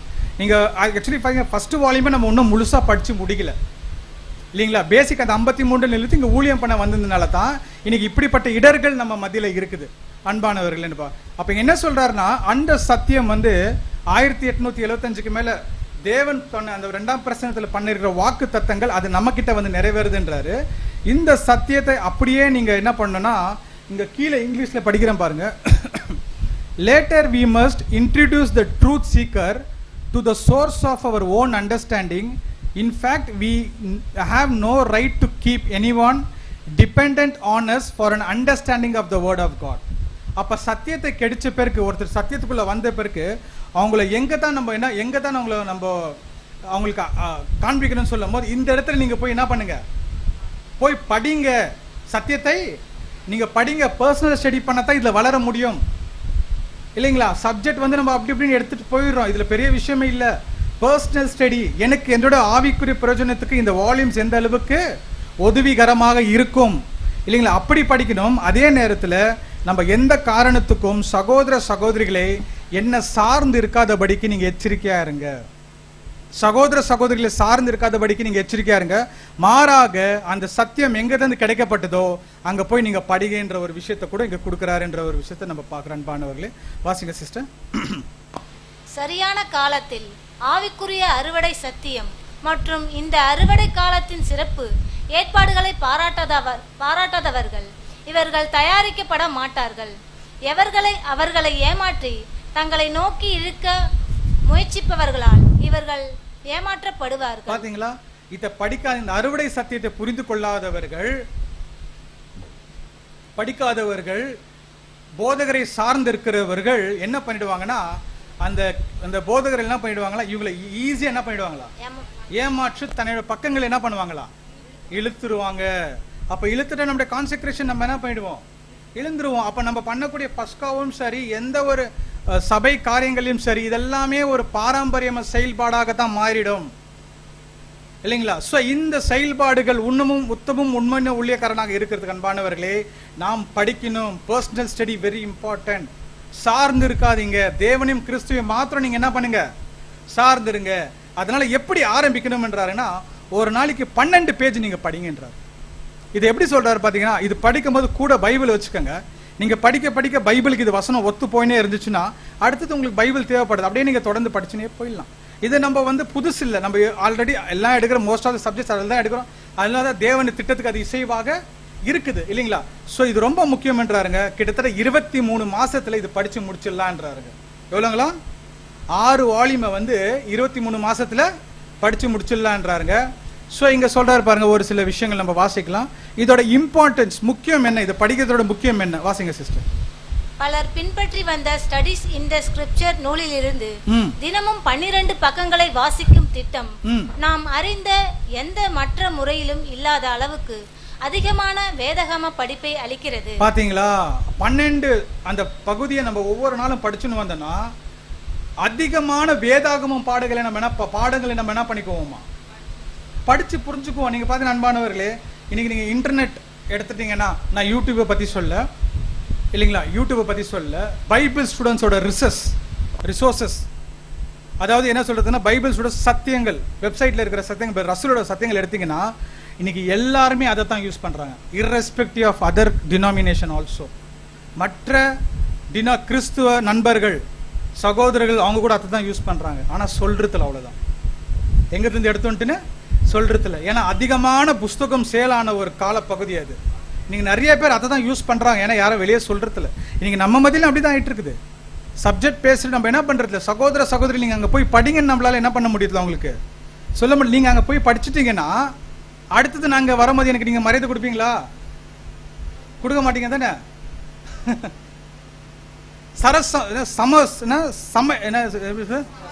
சமரசம் இல்ல, ஈக்குவலா பாப்பீங்க. இப்ப என்ன எப்படி பாக்குறீங்க? இதுதான் பண்ற தவறு நம்ம இல்லைங்களா. இதுதான் இங்க நடக்குது பிரச்சனை அன்பானவர்களே. ஏன்னா நம்ம அந்த தமிழ் கலாச்சாரத்தினால, சவுத் இந்தியா வளர்த்தனால ஒருத்தரை சார்ந்தே இருந்துட்டோம். பாபிலோன்ல அப்படிதான் இருந்தோம் இல்லைங்களா. இந்த அளவுக்கு படிச்சாதான் அன்பானவர்கள் நம்ம இந்த சத்தியத்தில் நிக்க முடியும். இல்லைன்னா நாமளும் என்ன பண்ணுவோம்னா இங்க தாவறுத்து அங்க தாவறுத்து அங்க தாவறுத்து. நம்மளுக்கு தான் இன்னைக்கு சபைக்கு குறைவா, சபைக்கு நீ குறைவீங்களா? பைபிள் ஸ்டூடெண்ட் எக்லிஷாக்கு ஏகப்பட்ட இங்க இல்லைன்னா இன்னொரு இடம். ஆனா தேவன் சொல்றார், எல்லா இஸ்ரவேலர்களும் இஸ்ரவேலர் அல்லவே, எல்லா வேதமானவர்களும் வேதமானவர்கள், எல்லாம் அந்த பேர்ல வரலாம். ஆனா உண்மையான வேதமானவர்கள் என்னோட இருதயத்துக்கு மாத்திரம் தான் தெரியும் இல்லைங்களா. எந்த சத்தியத்தில் நான் நிலைத்திருக்கிறேன், என்னோட பர்சனல் ரீதியாக நான் எப்படி ஸ்டடி பண்ணிட்டு இருக்கிறேன், என்னோட தீர்மானங்கள் நான் எப்படி போயிட்டு இருக்கேன் அன்பானவர்கள் இப்ப பாக்குறோம் இல்லைங்களா. பாசிட்டிவ் முடிக்கலாம் சிஸ்டர், பாசிட்டிவ் முடிச்சிங்க இல்லைங்களா. கண்டினியூ பண்ணு. வேதகமத்தை படிக்க எவ்வளவு நேரம் செலவிடுகிறோம் என்பதை காட்டிலும் எவ்வளவு நன்கு படிக்கிறோம் மற்றும் அதிலிருந்து எவ்வளவு அறிவை பெறுகிறோம் என்பதே உண்மையில் முக்கியமானதாகும் இல்லைங்களா. நான் ஏற்கனவே சொன்னேன் இல்லைங்களா, இந்த பாடம் வந்து இன்னைக்கு முடிஞ்சிடாது. இந்த பாடத்தை வந்து இந்த வருடம் முழுவதும் நீங்க ஃபாலோ பண்ணலாம். அதாவது இப்படிதான் நடக்கணும்ட்டு நீங்க இந்த பாடத்தில் நம்ம சொல்றதுல இப்படி நடந்தா மற்றதெல்லாம் என்ன பண்ணிக்கலாம், ஃபாலோ பண்ணிக்கலாம். ரூட் இதுதான் அஸ்திபாரம். இந்த ரூட் இன்னைக்கு நம்ம விட்டாச்சு இல்லைங்களா. அந்த ஒரு என்ன பண்ண, அந்த பழைய சுபாவம், பழைய சபையின் சுபாவத்தை இங்க உள்ள வந்ததுனால இந்த விஷயங்கள் நம்மளால சரியா செய்ய முடியல இல்லைங்களா. ஆனா இது ஒரு முயற்சி கிடைச்சிச்சு இந்த பாடத்தை பண்றதுக்கு. அதனாலதான் உங்க மத்தியில நான் இதை பேசிட்டு இருக்கேன். சரி, தொடர்ந்து நீங்க வாசிங்க சிஸ்டர். உண்மையை பற்றி அறிவில் குறைபாடு உடையவர்களில் சிலர் இன்னும் பால் குடிக்கும் குழந்தைகளைப் போல தொடக்க நிலையில் உள்ளவர்கள். முழுமையான படிப்பு வாய்ப்பை அவர்கள் இன்னும் பெறவில்லை. அவர்களில் சிலர், கவனிங்க, இப்ப சொல்றாரு உள்ள சத்தியத்துக்குள்ள வந்துட்டோம், ஆனா எப்படிதான் இருக்கிறோமோ பால் குடிக்கிற நிலைமையில தான் இருக்கும், இன்னும் தொடக்க நிலையில இருக்கிறோம். என்ன நடக்குது அப்படியே எழுதுறாரு பாருங்க, வாசிங்க சிஸ்டர். அவர்களில் சிலர் முதல் தொகுதியை மட்டும் வாசித்து, முதல் வால்யூமை மாத்திரம் வாசிச்சுட்டு மற்ற தொகுதிகளை மேலோட்டமாக பார்த்திருக்கலாம்.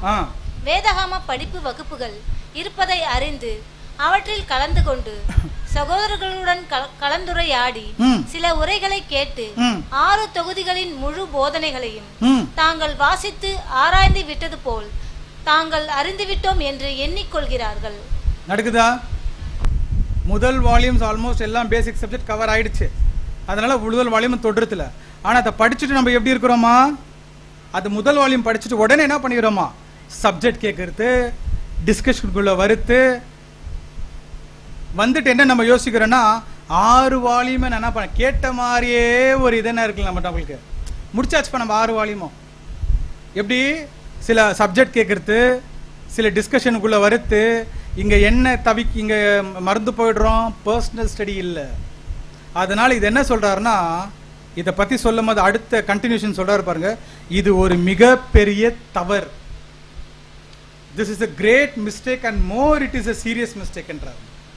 இது ஒரு மிகவும் ஆபத்துமான தவறுங்களாம். இப்ப புரிஞ்சுச்சா நம்ம எங்க லேக் ஆகிறோம்னு? ஆரம்பத்துல புரியல, இப்ப புரிஞ்சிருக்கோம் இல்லைங்களா? அப்ப அர்ப்பணிப்பு ஒரு பக்கம் நம்ம வைத்திருந்தாலும் அந்த அர்ப்பணிப்புக்கு முக்கியமான தேவை இப்படிப்பட்ட தீர்மானம் இல்லைங்களா? இது வந்து நம்ம வொகேஷனல் டேஸ், அதாவது என்ன சொல்றதுங்களா, இந்த காலத்துக்கு இப்படி இப்படி இருந்தோன்னு நம்ம இங்க வரல. புரியுதுங்களா? மெமோரியலுக்கு இப்படி தான் இருந்திருக்கணும், மற்ற நாள் இப்படி தான் இருக்கணும் அப்படின்ட்டு நம்ம வரல. வசனம் அங்கங்கே இருக்குதுன்ட்டு நம்ம இங்கே சொல்ல காண்பிக்கவும் வரல. ஒரு கட்டுரை ரீசெண்டாக படிக்கும்போது என்ன சொல்றாருன்னா, வேதாகம விட சிறந்தது உலகத்தில் ஒன்று இருக்குங்களா? வேதாகம விட சிறந்தது உலகத்தில் ஒன்று இருக்குதா? அது எதுன்னு பார்த்தீங்கன்னா, வேதாகமத்துக்கு இசைவா இருக்கிற என் வாழ்க்கை என்றார். வேதாகமத்துக்கு இசைவா இருக்கிற என்னோட வாழ்க்கை. அப்ப அந்த வாழ்க்கைக்குள்ள நான் வரணும்னு சொல்லும் போது அன்பானவர்களே, இந்த விஷயத்தை சரியான விதத்தில் நாம் படிக்கணும் என்றது தான் முக்கியம். அதாவது ஆர்டர்ல படிக்கிறது ரொம்ப முக்கியம். வாசிங்க சிஸ்டர். இது ஒரு பெரிய தவறு. அதை விடவும் இது ஒரு மிகவும் ஆபத்தான தவறு. ஏனெனில் இக்காலம் ஒவ்வொருவரும் தனித்தனியாக சோதிக்கப்பட்ட. பாத்தீங்களா? இக்காலம் ஒவ்வொரும் சபையாக சோதிக்கப்பட்டாலும் தனித்தனியாக என்ன பண்ணிட்டு இருக்காங்களா? சோதிக்கப்படுறதுனால அப்ப தனித்தனியோட ஒவ்வொருடைய பங்கு இதை நம்ம படிக்கணும், இதை ஆர்டரா படிக்கணும். ஒருவேளை எனக்கு படிக்க வரலாம், இதை ஆர்டரா கேட்கணும், முயற்சி எடுக்கணும். முயற்சி எடுத்தா தான் இது சபையில நம்ம கொண்டு வர முடியும். பிசினஸ் மீட்டிங்ல கொண்டு வந்து நீங்க என்ன பண்ணல, இதை ஆர்டரா படிக்கிறதுக்கு நீங்க முயற்சி எடுக்கலாம் அன்பானவர்களே. அப்ப தனிப்பட்ட முறையிலும் படிக்கலாம். இதுதான் உங்களுக்கு வளர்ச்சியை காண்பிக்கும் என்ற. தொடர்ந்து வாசிங்க சிஸ்டர். பரிசோதிக்கப்படவும் வேண்டிய காலமாக இருக்கிறது. தெய்வீக திட்டத்தை பற்றிய பகுதி அளவு புரிதல் மட்டுமே உடையவர்களும், கொடுக்கப்பட்ட ஆயுதங்களில் ஒரு பகுதியை மட்டுமே அணிந்தவர்களும் இந்த தீய நாளில் உலகத்தின் மாம்சத்தின் மற்றும் எதிரியின் தாக்குதல்களுக்கு முன் நிலைத்து நிற்பது கடினமாகவும். பாத்தீங்களா? ரொம்ப கடினம். ஒரே ஒரு பகுதி மாத்திரம் நம்ம படிச்சுட்டு எல்லாமே தெரிஞ்சுக்கிற போல நம்ம இருந்துட்டோம், அது ரொம்ப கடினம் என்றாரு. இங்கிலீஷ்ல ஒரு பழமொழி சொல்லுவாங்க, little knowledge is very dangerous. குறைவான அறிவு மிகப்பெரிய ஒரு ஆபத்துன்னு இல்லைங்களா? நம்ம அறிவு எங்கிருந்து பெற்றிருக்கிறோம்னா இது மூலியமா தான் நம்ம பெற்றிருக்கிறோம். குயிக்கா முடிச்சிடலாம் சிஸ்டர், வாசிங்க தொடர்ந்து. மேலும் பல ஆண்டுகளுக்கு முன்பு ஸ்கிரிப்சர் ஸ்டடீஸ் நூல்களை வாசித்திருந்த சில அன்புள்ள நண்பர்கள் சமீபத்தில் மீண்டும் வாசிக்காத போதிலும் அதன் உள்ளடக்கங்களை நினைவில் வைத்திருக்கிறோம் என்று எண்ணிக்கொள்கிறார்கள். ஆனால் உண்மையில் அதன் பல போதனைகளை அவர்கள் அறியாமலேயே இருக்கிறார்கள். பாத்தீங்களா? எப்படிங்களா? நம்ம வந்துட்டோம், பைபிள் ஸ்டூடெண்ட் 10-15 வருஷம் ஆயிடுச்சு, நம்மள வாசிச்சிட்டோம் அப்படின்னு நினைக்கும் போது என்ன சொல்றாருன்னா, அப்படின்னு நம்ம நினைச்சிட்டு இருக்கிறோமா எல்லாமே கத்துக்கொண்டுன்னு இல்லைங்களா? ஸோ அதனால தான் நம்ம இங்க கீழே விழுவுறோன்றாருங்க. இங்க சொல்றாரு, ஒருவேளை எனக்கு கர்த்தருக்கு சரியான ஆர்வமும் வைராகியம் இருந்தா எனக்குள்ள என்ன நடக்கும்ன்றாருங்க. வாசிங்க சிஸ்டர். கர்த்தருக்கான சரியான ஆர்வமும் தெய்வீக திட்டத்திற்கான உண்மையான அன்பும் அவர்களிடம் இருந்தால் அந்த ஆர்வத்தை தொகுதிகளை முழுமையாகவும் தொடர்ந்து பொறுமையுடனும் படிப்பதன் மூலம் வெளிப்படுத்த. எப்படி கர்த்தருக்கு நம்ம ஆர்வத்தையும் வைராகத்தை வெளிப்படுத்துவோமா? பொறுமையுடன் படிப்பதன் மூலியமாக தொடர்ந்து அதைவிட குறைவாக செய்வதற்கு அவர்களுக்கு அனுமதிக்க முடியாது என்ற ஒரு விஷயத்தை கூட நம்ம பார்க்குறோம். இதோட நான் ரெஃபரன்ஸ் உங்களுக்கு கொடுக்குறேன். இப்போ டைம் ஆயினால கொஞ்சம் சீக்கிரம் பேர் வாசிச்சுங்க சிஸ்டர். ஏன் சொல்றாரு பாருங்க, ஏன் இது தொடர்ந்து படிக்கணும்ட்டுன்னு வாசிங்க சிஸ்டர். நாம் அனைவரும் கசிவுள்ள மண்ணினால் செய்யப்பட்ட பாத்திரங்களே, ஆகையால் தெய்வீக உண்மையின் விலை மதிப்பற்ற பொக்கிஷம் அதை தொடர்ந்து நிரப்பிக் கொள்ளாவிட்டால் விரைவில் குறைந்து விரைவில் குறைந்து போய் ஆல்ரெடி ஆயிடுச்சு, குறைந்தாயிடுச்சு. இன்னைக்கு இந்த சத்தியத்தோட தாக்கம் இன்னைக்கு இல்லை. இன்னைக்கு வேதமானவருடைய ஸ்டாண்டர்ட்ஸ் என்ன ஆயிட்டுக்குதுன்னு பார்த்தீங்கன்னா ரொம்ப பலவீனமாயிட்டு இருக்குது. இஷ்ட பிரகாரமாக சத்தியத்தை பேச ஆரம்பிச்சுட்டாங்க. சிஸ்டர் சொன்ன மாதிரி தனக்கு சாதகமாக என்ன பண்ணிட்டாங்க, பிரதிபலிக்கிற மாதிரி, அதாவது தங்களே சபைகள் அணைகளை இழுத்து கொள்ற மாதிரி ஒரு விளம்பரம் அதிகமாக சபையில காணப்பட்டதுனால அன்பானவர்களே, இன்னைக்கு வேதமானோட தரம் நாளுக்கு நாள் என்ன ஆயிடுச்சு, குறைஞ்சு இன்னைக்கு வேதமானவர்களோட தரம் எப்படியா இருக்குதுன்னு பார்த்தீங்கன்னா ஒரு பெரிய பாபிலோன் மாதிரியே ஒரு ஸ்பிரிட் உள்ள வந்தாச்சுன்ற ஒரு விஷயத்தை கூட இங்க நம்ம கவனிக்கிறோம். அப்பயே சகோதரர் ரசல்ட்ட போய் கேட்டிருக்காங்க, கொஸ்டின் புக்ல படிக்கும் போது, வேதமானவர்களுக்குள்ள பாபிலோன் ஸ்பிரிட் வருமானு கேட்டிருக்காங்க. அவர் என்ன சொல்லியிருக்கிறாருன்னா, ஒருவேளை அப்படி இருந்துச்சுன்னா நீங்க அங்கிருந்து விலகிடுங்கன்றாரு. விளங்கி நீங்க என்ன பண்ணுங்க, கூடுங்க, உங்களுக்குள்ள அது வராத படிக்கின்றார். அப்ப வரும் கடைசி காலத்தில் அந்த தனிஞ்சு போற ஒரு காலம் வரும், அது வந்திருக்குது. நம்முடைய அர்ப்பணிப்பையும் நம்முடைய அழைப்பையும் நம்ம உறுதி பண்ணோம்னா இது தொடர்ந்து நம்ம பர்சனல் ஸ்டடியில நம்மளுக்கு இருக்கணும் என்றாருங்க. தொடர்ந்து வாசிங்க சிஸ்டர். இந்த ஆண்டில் ஸ்டடிஸ் இந்த ஸ்கிரிப்சர் நூல்களை வாசிக்காத எங்கள் வாசகர்கள் தாங்கள் முதலில் அதிலிருந்து கற்றுக்கொண்டிருந்த விஷயங்களில் எவ்வளவு அளவுக்கு இப்போது இழந்திருக்க கூடும் என்பதை உண்மையில் உணர்வே பாத்தீங்களா. இவ்வளவு படிச்சிருக்கிறோம். இங்க படிச்சு நான் சொல்றாருன்னா கடந்த ஆண்டு இன்க்ளூடிங் என்எஸ்ஏ தான், கடந்த ஆண்டு இந்த வால்யூம்ஸ் நம்ம படிக்கலனாக்கா இன்னைக்கு நம்ம என்ன எங்க வந்து நிலைன்னு இருக்கிறோமா, என்ன இழந்துட்டு இருக்கிறோமா, எவ்வளவு இழந்துட்டு இருக்கிறோம்ன்றாருங்க இந்த இடத்துல. அப்ப எவ்வளவு எச்சரிப்பு நமக்கு கொடுக்குறாருங்க. இதெல்லாம் ஏன் நம்மளுக்கு படிக்க சொல்றாருங்களா, நம்முடைய தனிப்பட்ட சர்வாந்தகத்தை அப்பதான் நம்ம தனிப்பட்ட முறையில் அதை அணைய முடியும். இல்லைன்னா என்ன ஆயிடும்னு பார்க்கும் போது அன்பானவர்களே, கடைசியாக ஒரு சில விஷயங்கள் நம்ம படிச்சு பிடிக்கலாம். இது வாசிங்க சிஸ்டர். ஆயுதம் ஒவ்வொருவரும் தனிப்பட்ட முறையில் அணியப்பட வேண்டும். பலர் பிறரை சார்ந்து நிற்கும் மனப்பாங்கில் இருப்பதை பற்றி நாம் அச்சப்படுகிறோம். பாத்தீங்களா என்ன நடக்குதுங்களா, எப்ப இதை படிக்கலையோ பலர் பிறரை சார்ந்து நிற்கும் மனப்பாங்கில் இருப்பதை பற்றி நாம் அச்சப்படுகிறோம். அப்பேர் அசல் எழுதியிருக்கிறார். நான் ரொம்ப பயப்படுறேன், இது படிக்கலன்னா நீங்க என்ன பண்றீங்களா, யாரை சார்ந்து இருக்கிறோமா, மற்றவங்களை சார்ந்து இருக்கிறோம். இதுதான் இன்னைக்கு நமக்குள்ள வர்றது மிகப்பெரிய ஒரு வஞ்சனை. கர்த்தர் இயேசு கிறிஸ்து கூட போதனை பேசும்போது பாருங்களேன் அன்பானவர்களே, அவர் எந்த இடத்துலயும் எனக்கு நான் தான் இது வந்து போதனையை பேசல இல்ல, எனக்கு பிதா கொடுத்திருக்கிறார்.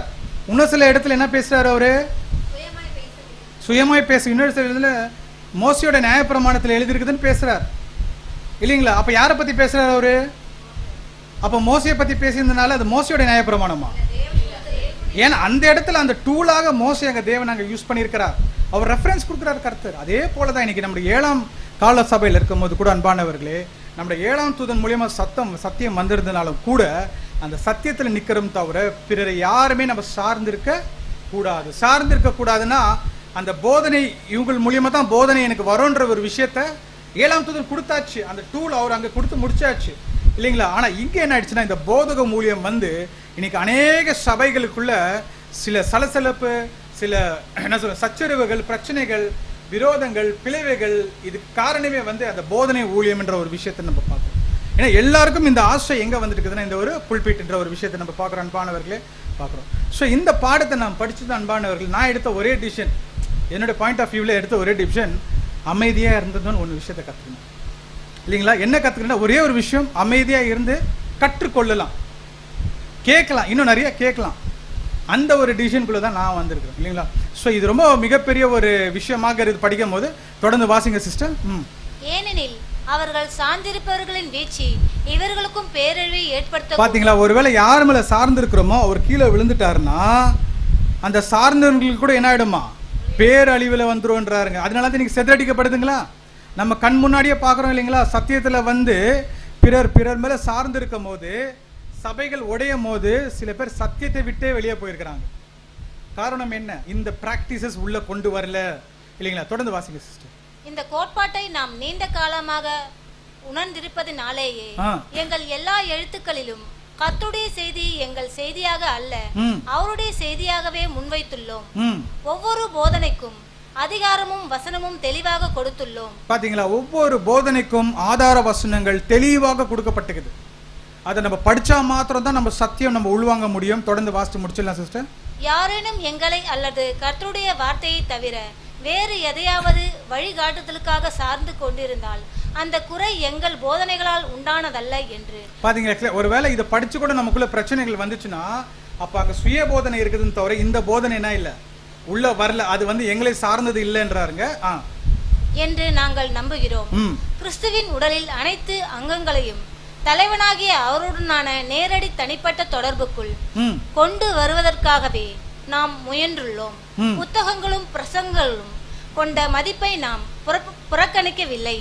இருப்பினும் ஒவ்வொருவரும் தங்களுக்கு கிடைக்கும் உண்மையின் ஒவ்வொரு அம்சத்தையும் தங்கள் திறனுக்கேற்ப சோதித்து நிரூபிக்க வேண்டிய அவசியத்தை நாம் வலியுறுத்தியே வந்துள்ளோம். பாத்தீங்களா, ரொம்ப எச்சரிக்கை அன்பானவர்களே. நாம் தனிப்பட்ட முறையில தேவனுக்கு முன்பாக நான் நிரூபிக்கணும்னு சொல்லும் போது என்னோட வாழ்க்கையில நான் பர்சனலா இந்த ஸ்டடி எப்படி பண்ணிட்டு இருக்குன்றத ரொம்ப ரொம்ப முக்கியன்ற ஒரு விஷயத்தை நம்ம பார்க்குறோம். கடைசியாக ஒரு வஞ்சனை இருக்குது, இதை பார்த்து இந்த சப்ஜெக்டை முடிச்சல அதை வாசிடுங்க சிஸ்டர். இந்த உண்மைகள் உங்களுக்கு எவ்வளவு முக்கியமானவை.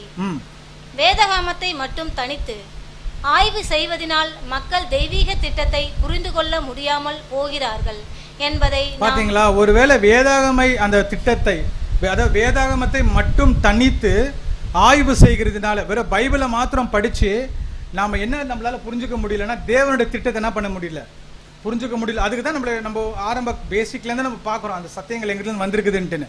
அது தொடர்ந்து வாசிங்க சிஸ்டர். அதோடு என்பதை நாம் காண்கிறோம்.